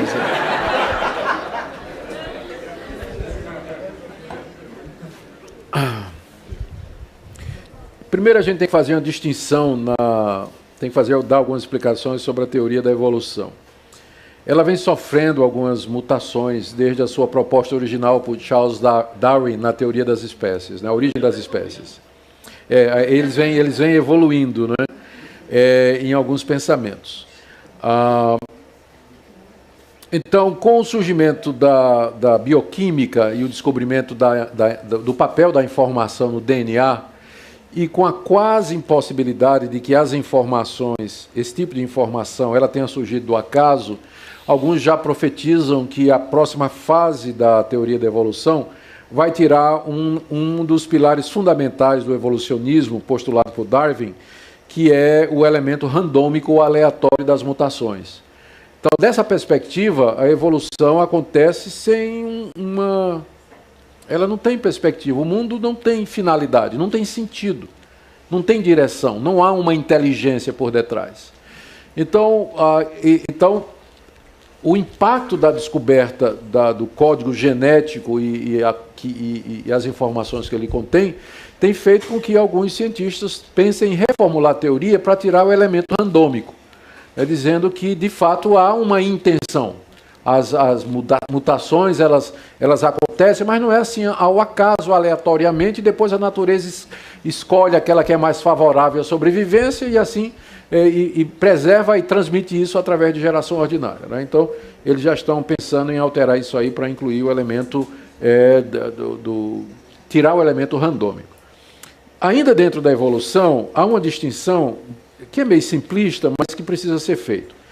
Que o termo mais comum é a macroevolução e a microevolução.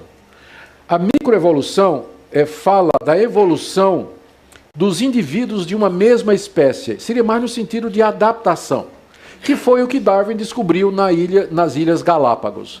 Ele descobriu que o bico dos tentilhões se adaptavam às árvores da região e na época do clima.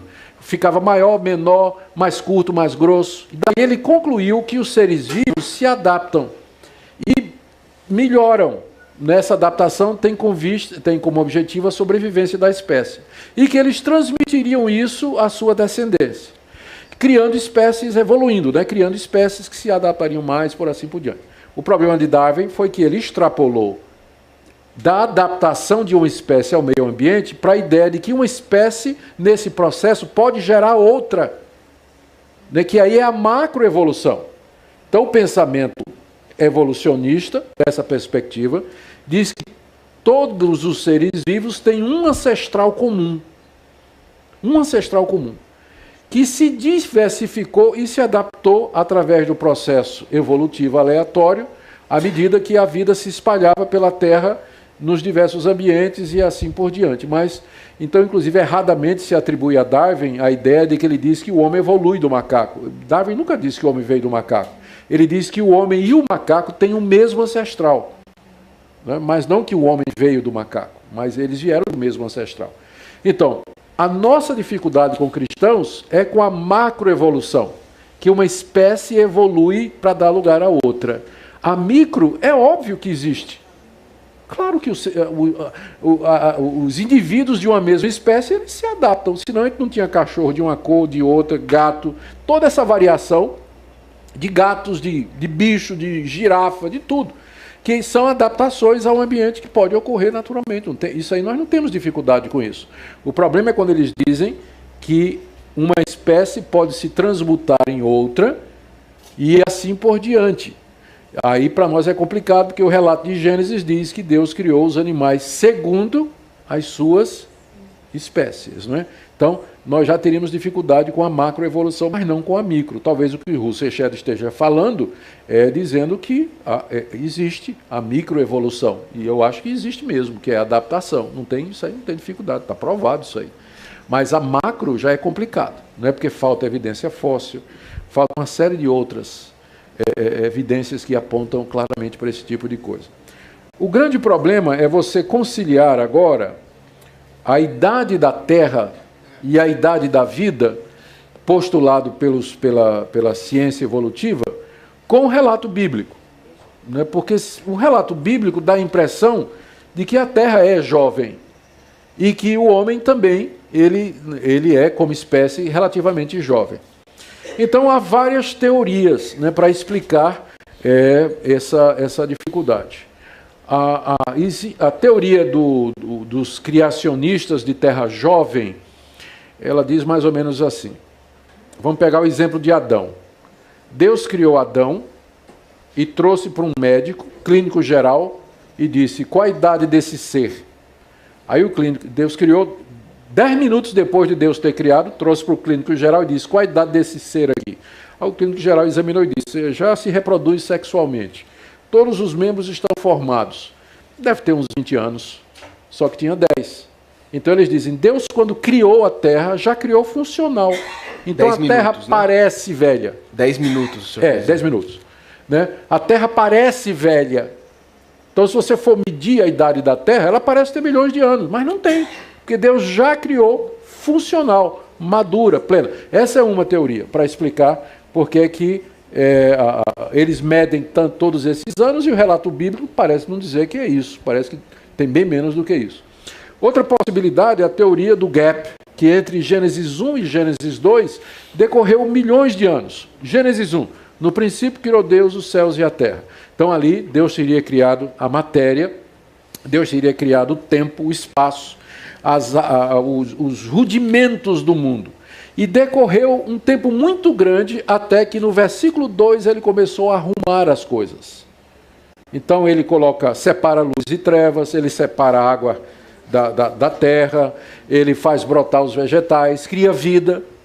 Então, quando eles medem que tem milhões de anos, é porque de fato a massa bruta, não é, ela foi criada em Gênesis 1.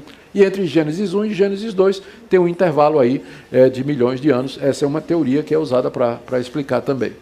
E tem a outra que é o pessoal que acha que Gênesis 1, todas essas duas que eu contei, elas visam preservar o relato de Gênesis 1 como sendo histórico e acurado, e inerrante. Não mexe com o relato.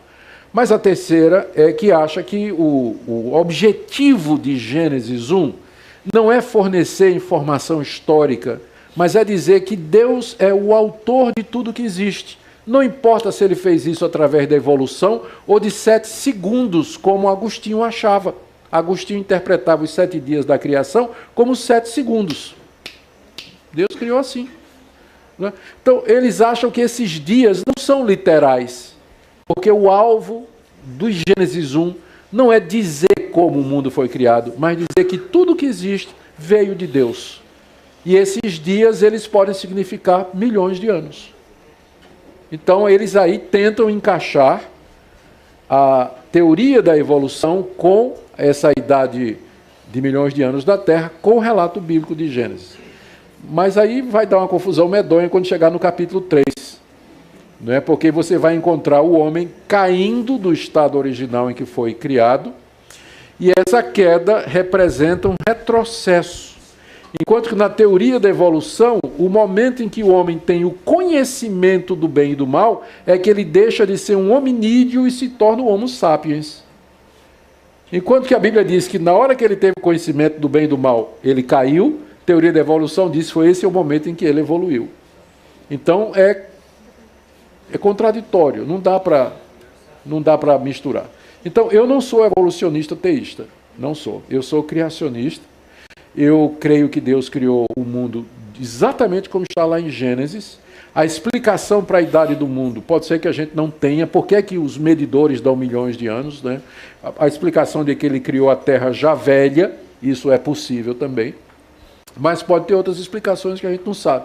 Teve um tempo que os cristãos pensavam que a Terra era plana, né? Então a gente sempre depende de mais conhecimento para mudar a nossa compreensão de certas coisas. Então vamos esperar mais um pouco, de repente a gente encontra a solução para isso aí.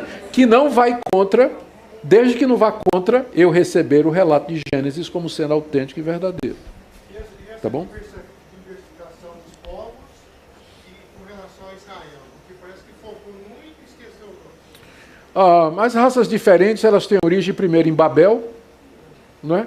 E depois a adaptação do ser humano nos diversos ambientes, a microevolução, né? Foi se adaptando, as raças foram se definindo, as feições, cor de pele, tudo isso faz parte da adaptação do ser humano nos diversos ambientes onde ele foi viver e morar. Isso explica de maneira suficiente. Ok, a última dessa interação aqui. Reverendo, eu queria voltar ao último tópico e se contextualizar os dois. Sim. Com relação à parte educacional e política, eu vejo com perigo em relação à juventude. Trabalhei num colégio militar, no qual eu era coordenador disciplinar e pedagógico, e eu vi esse perigo, né, vivi esse perigo ali, a identidade de gênero e várias outras doutrinas marxistas ali envolvidas. O colégio onde eu trabalhava, o colégio militar, era muito próximo da UFG, lá em Goiânia. E, igual o senhor falou, é claramente difundido uma doutrina avessa à religião, ao cristianismo, totalmente avessa à família, aos costumes que é preservado na igreja. E eu creio que tanto a política como a educação está ligado uma na outra, né? O ser politizado, né? Politizado. Mas a preocupação, eu queria que o senhor respondesse a respeito disso, é essa. É esse indivíduo que é crente, que tem uma formação crente, chega na faculdade, lá, a PUC do Rio Grande do Sul, lançou uma estatística recente que diz que desse jovem chega lá, é o mesmo número do mundo e do crente que desvia do caminho, que nunca mais se aposta da fé e não quer mais saber, e aí está invadindo escolas. Estão invadindo colégios, estão ali dentro dos colégios. E nós enfrentamos agora recentemente uma situação que um pai matou o filho por causa de choque de cultura lá em Goiânia. Né? Um invadiu e o pai foi e matou ali, choque cultural. Então está havendo um grande choque cultural dentro da família, porque o pai ensina a criança na escola dominical, ensina ele a Bíblia, ensina ele tudo que a Bíblia, a riqueza da Bíblia tem para a criança, e ele chega lá no colégio, o pós-doutor que está lá é totalmente homossexual, avesso à religião, contra a Bíblia, contra a educação do pai, amadurecimento precoce, e aí ele põe essa doutrina diabólica, né, ali no coração desse jovem, e ele volta já avesso à fé, avesso à autoridade do pai e avesso à autoridade da igreja. Eu queria que o senhor explicasse a respeito disso. O que acontece primeiro, vamos ter alguma esperança. Muitos jovens cristãos vão para a universidade e saem mais crentes do que eles entraram.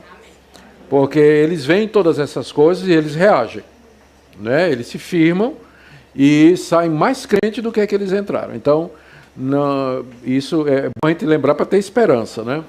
Outra coisa, essa desconexão emocional do cristianismo, na verdade, eu acho que ela já aconteceu antes dele entrar na universidade.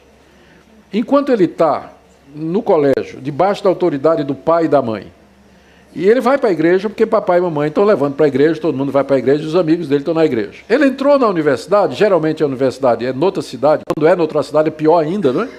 Né? Aí ele já não está mais debaixo de papai e mamãe, os amigos não estão lá, o pastor não está lá, e ele assume aquilo que no coração ele já era. Emocionalmente, ele nunca, já tinha se desconectado da igreja quando tinha 13 anos, 14 anos. Né? Então, a universidade é apenas um ambiente que fornece a condição para ele assumir aquilo que ele já era. Então, existe isso também. Mas há casos também de jovens que, na universidade, eles ficam completamente confusos, né, por conta desse tipo, dá um tempo, não quer saber e tudo mais, mas mais adiante eles retornam. Né? Mais adiante eles retornam. O meu genro, o Ronaldo, estava me contando agora que essa semana, embora o caso desse rapaz aí não seja exatamente igual, mas ele recebeu uma mensagem de um colega dele, de escola. O cara era ateu, era devasso, era o pior tipo de gente que você podia imaginar. Mandou uma mensagem para o Ronaldo dizendo: encontrei Jesus Cristo, né, me converti e tudo. Uma pessoa que você nunca imaginava que ia acontecer, né, o Ronaldo estava pulando de felicidade lá. E eu mais ainda, porque uma das coisas é que ele assistia meus vídeos, né, eu fiquei feliz da vida por isso. Então, graças a Deus por isso. Então, há esperança. Alguns jovens ficam confusos, mas depois, com o passar do tempo, eles acabam retornando. Uma outra coisa, a gente deveria valorizar mais o trabalho daqueles grupos de apoio universitário, tipo a ABU. Então, os grupos da ABU fazem um trabalho extraordinário. Tem uma época que a ABU andou meio fraquinha, influenciada por algumas ideias, não eram muito boas, mas esses grupos de suporte dentro da universidade, eles fazem um trabalho muito bom. Os jovens crentes, eles podem se reunir, estudar, preparar uma estratégia de defesa. Eles combinam de que maneira eles podem, em sala de aula, responder ao professor respeitosamente. Então, são grupos de apoio que ajudariam bastante a fazer isso. E as igrejas poderiam estimular a criação, ou encorajar os grupos que já existem. Além da BU, existem outros grupos, né, que fazem... Como é o nome? Sim, Cruzada Estudantil, né, que é do Bill Bright, não é isso? Nos Estados Unidos. Né? Então, tem grupos que fazem isso. Então, não é uma batalha assim que a gente perdeu já. Né? Requer cuidado, mas a gente pode ter esperança e ter alguma expectativa. Em casa, os pais precisam ter muito cuidado, né, na hora de lidar com esse tipo de coisa. Deve pedir ajuda quando sentir que a situação está ficando difícil.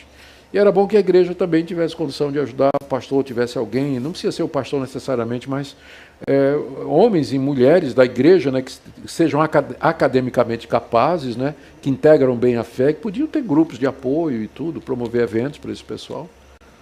Tá? Ok, vamos dar uma continuidade, essa é a penúltima etapa aqui. Dentro ainda da questão do criacionismo, reverendo, uma pergunta acho que essa é bem simples. O senhor crê em Adão e Eva como um casal mitológico ou um casal real? Real. Creio que não é um casal real. Se Adão e Eva não foram... A gente tem que entender as implicações de você olhar para o livro de Gênesis como sendo um mito. Uhum. Todo o resto da Escritura... Toda a história subsequente, toda a narrativa subsequente ao relato de Gênesis 1, 2 e 3, pressupõe a historicidade de Adão e Eva, historicidade da queda. Uhum. Se Adão e Eva não foram reais, pessoas históricas, então, e se não houve a queda, a desobediência no jardim e a queda daquele estado de inocência em que eles foram criados, o restante da Bíblia não faz sentido, porque tudo que vem em seguida pressupõe isso. Não faria sentido Deus chamar um homem, cujo nome era Abraão, e prometer que nele, na descendência dele, seriam benditas todas as nações da terra, e que dele viria o descendente que haveria de trazer a salvação a todos os gentios. Não faria sentido a vida de Jesus Cristo, a encarnação, a cruz, a ressurreição e a pregação evangélica. Não? Então, tudo são os 3 capítulos mais importantes da Bíblia, Gênesis 1, 2 e 3. Tudo o resto fica em pé ou cai com esses 3 capítulos. Se esses 3 capítulos são simbólicos, lendários ou míticos, então nada mais no resto da história faz sentido. Vou dar um exemplo. Romanos 5. Como é que Paulo faz em Romanos 5? Por um homem entrou o pecado no mundo. Por outro, veio a redenção.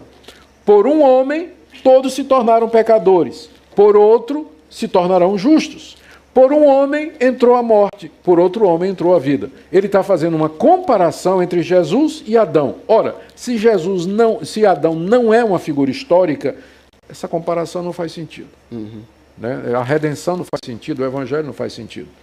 Então, são os 3 capítulos mais importantes da Bíblia. Gênesis 1, 2 e 3. De quê?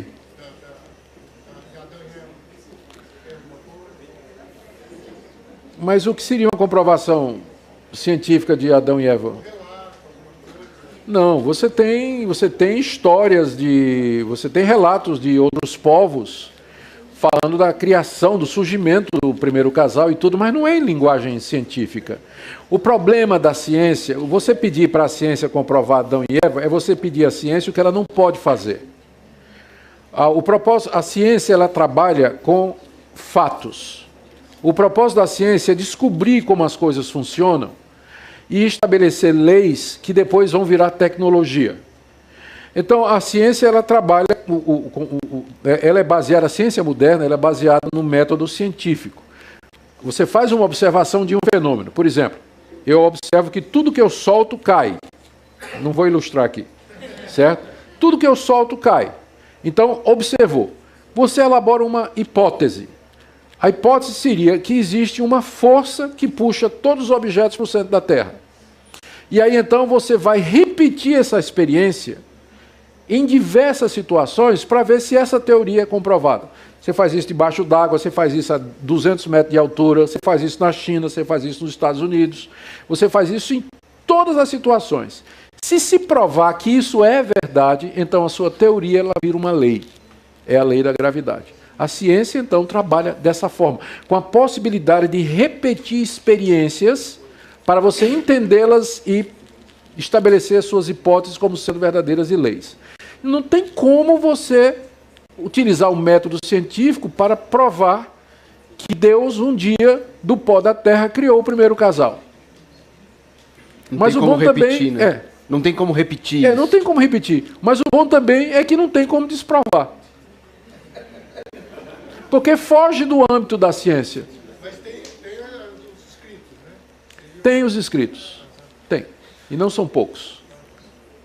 Reverendo, por que o uso do véu em 1 Coríntios 11 era cultural e a mulher não ensinar em 1 Timóteo 2 aí é para todas as épocas?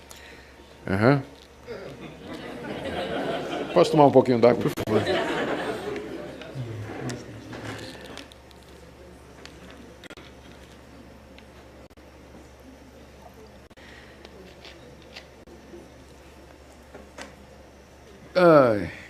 É a última essa, né, Daniel? Você prometeu que era. Eles estão mandando eu acabar, não sei. O véu aparece lá em 1 Coríntios 11. O véu era uma peça do vestuário que era comum às 3 grandes culturas da época. Então, a mulher romana usava o véu, a mulher grega usava o véu, e a mulher judia também usava o véu. Então, fazia parte do vestuário feminino da época. Tá? O véu era usado. Esse véu ele variava de forma. Tinha desde apenas uma leve cobertura da cabeça até o véu que fechava completamente o rosto da mulher. Mas ele sempre era usado e ele identificava a mulher de respeito. A mulher que estava debaixo de autoridade, a mulher que era uma mulher casada, que dependia da autoridade masculina na sua vida, estava debaixo do pai ou do marido, de um tio, de um irmão. Então, toda mulher de respeito, ela usava véu.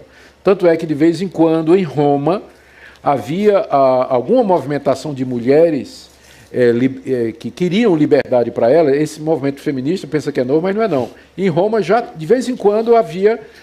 As mulheres romanas, elas queriam parar de criar os filhos, queriam parar de sujeitar os maridos, inclusive se livrar do véu também. Né? Porque o véu simbolizava que elas tinham um papel de submissão ao homem. E elas não, às vezes, se revoltavam contra isso.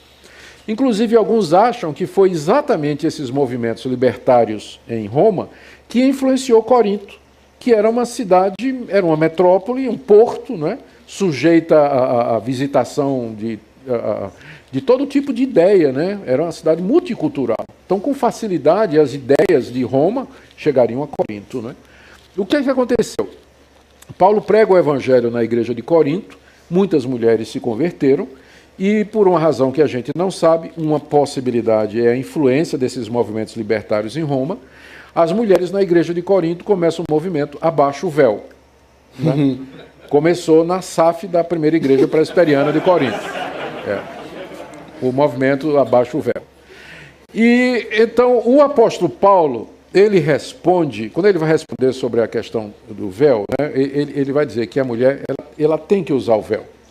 Só que toda a argumentação de Paulo não é em cima da peça, né, mas é teológico, como se o que tivesse em jogo era a questão da submissão feminina. Ele não está discutindo o véu como peça de vestuário, mas o tempo todo ele está discutindo a questão. Olha como é que ele começa. Eu quero, meus irmãos, sobre esse negócio do véu, eu quero começar dizendo o seguinte: Deus é o cabeça de Cristo, que é o cabeça do homem, que é o cabeça da mulher. Entrou pesado. Ele entrou já dizendo que há uma hierarquia que começa na Trindade, né, e que desce até embaixo, até o relacionamento humano. Deus é o cabeça de Cristo, que é o cabeça do homem, que é o cabeça da mulher. Por isso use o véu. Então, mas a preocupação de Paulo, então, não é o véu, mas o que o véu simboliza, que era exatamente a submissão da mulher, o papel dela de estar submissa. Aí ele vai, toda a argumentação. Primeiro, aí, veja o resto da argumentação. Deus primeiro criou o homem, depois criou a mulher como sua ajudadora. O homem não foi feito por causa da mulher, mas a mulher foi feita por conta do homem. Então, por causa disso, a mulher deve trazer na cabeça o véu como sinal de que ela está debaixo da autoridade. Então, a preocupação de Paulo em 1 Coríntios 11 é com o simbolismo do véu e não com o véu em si. Quando estamos numa cultura onde o véu não simboliza isso, ele não faz o menor sentido. A mulher usar o véu no Brasil, significa no Brasil, a mulher com véu no Brasil, na nossa cultura brasileira, significa que ela está debaixo de autoridade, que ela está submissa ao seu marido? Ela vai ser confundida com uma freira ou um pinguim gigante. Né? Não faz sentido.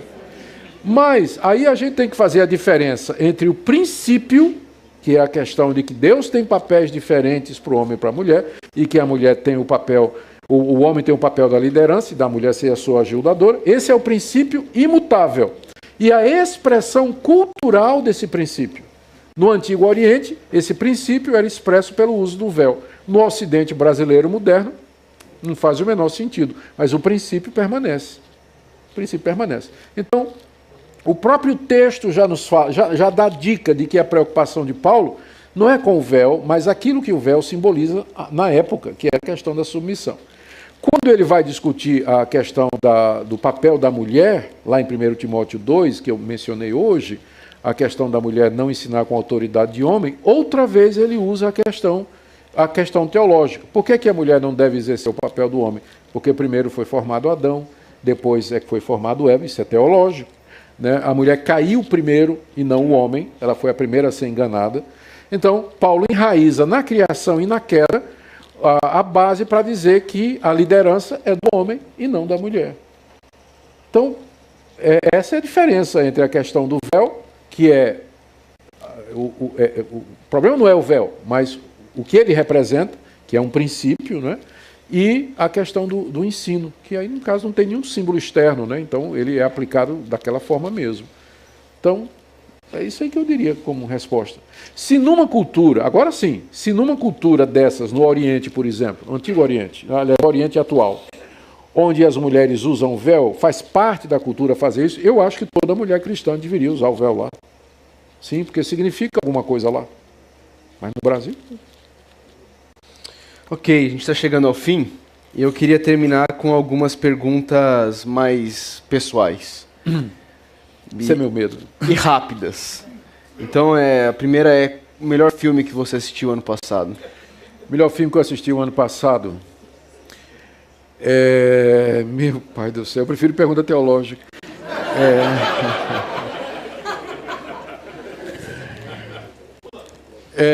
Vou deixar essa mais para frente, que é mesmo. Eu gosto muito de filme, eu assisti vários, sim. né? Então deixa mais para frente. Vai. Ok, quais são alguns pregadores brasileiros que você ouve e indica?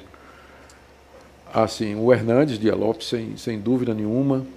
O Paulo Júnior. De Franca? É o de Franca, é o de Franca. Eu gosto desses dois e recomendo de todo o coração. E tem o pessoal mais próximo de nós também, né? Tem o Franklin Ferreira, tem o Felipe Niel, tem a turma mais... Eu confesso que eu tenho ouvido pouco os colegas, tá certo? Mas quem mais eu tenho ouvido é o Hernandes e o Paulo Júnior, recomendo. E autores que você lê e recomenda? Eu tenho lido bastante e escutado bastante o John Piper. Piper, ele tem uma forma de... O que ele escreve e o que ele ensina é muito... Eu gosto porque é parecido com o que eu gosto de fazer. Ele é bem expositivo, ele procura explicar a escritura e tudo que ele faz, ele quer procurar uma fundamentação bíblica. Eu não concordo em tudo com ele, não é? Mas concordo grandemente. Então, é quem eu gosto de ler e leio com muito proveito. Mas esse ano eu li também um livro, eu me esqueço agora o nome do autor, mas que foi exatamente sobre a depressão sofrida por Spurgeon. Não é um autor conhecido. Não, é da Fiel. É da Fiel, mas foi a depressão que Spurgeon sofria, que foi muito útil para mim. Foi muito bom. Achei um livro muito interessante. Uma lição que o senhor aprendeu nesses anos como marido? Ela está aí? Não fazer sua esposa se sentir culpada. Isso é uma mania de marido que se vinga da esposa com o silêncio e fazendo com que ela se sinta culpada. Eu já pedi perdão à minha mulher porque eu tinha feito isso muitas vezes, mas esse ano em particular eu aprendi isso. Eu tenho agora, né, no meu coração e como alvo e propósito de não fazer a minha esposa se sentir culpada, assim, fazendo com que ela se sinta responsável ou culpada por alguma coisa que ela poderia ter feito ou fez. A atitude sempre tem que ser de perdão, de ajuda e de compaixão, como ela tem comigo. Então, isso de não trazer culpa no coração da minha esposa, eu percebi que isso era um fardo muito grande. O marido tem esse poder de fazer a esposa, né, diminuir, se encolher debaixo de um tom acusatório, de um silêncio condenador. Então, essa lição ficou muito gravada no meu coração. Apesar dos 33 anos de casado, ainda estou aprendendo como devo amar a minha esposa. E a última, uma lição que o senhor aprendeu nesses anos como pastor? Que a melhor maneira de pastorear é importante, e quando você entende que pastorear envolve visitar, aconselhar, chorar, ir para funeral, ir para nascimento, participar da vida da igreja. Mas tem uma coisa que supera tudo isso, é você ensinar ao seu povo a palavra de Deus. Eu já sabia disso, mas esse ano que passou foi um ano em que eu tive ausente da minha igreja, eu viajei muito. E não é que eu não atendi minha igreja, eu atendi, dei aconselhamento, visitei pessoas, fiz funerais, tive em situações específicas na vida de membros da igreja, mas eu percebi que o fato de que eu estava presente boa parte dos domingos ensinando a palavra de Deus, e ensinando com clareza e procurando tornar aquela palavra prática, meio que compensou. E isso já confirmou o que eu sabia, que o método mais eficaz de pastorado não é que está desprezando os outros, mas o método mais eficiente que o pastor tem para pastorear o seu rebanho é expor a palavra de Deus para ele. Então, isso eu creio que ficou gravado no meu coração ano passado. Amém. Vamos... o filme. O filme. Isso. Olha, eu assisti praticamente tudo que saiu de novo. Assisti o Rogue One, Guerra nas Estrelas. Vocês não eram nem nascidos quando saiu o primeiro episódio e eu assisti. Então eu assisti esse filme, eu gostei. Eu gosto de filme de aventura. Eu não gosto de filme para fazer pensar. A vida pastoral, ela já é muito complicada. A vida de teólogo. Eu gosto de ir para o cinema e ficar assim, ó.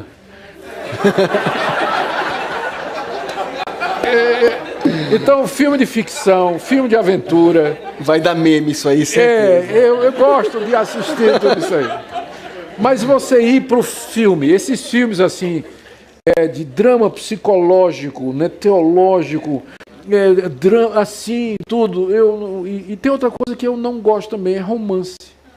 Não gosto de assistir romance. Não gosto. Eu choro, eu não gosto dessas coisas. Eu não gosto.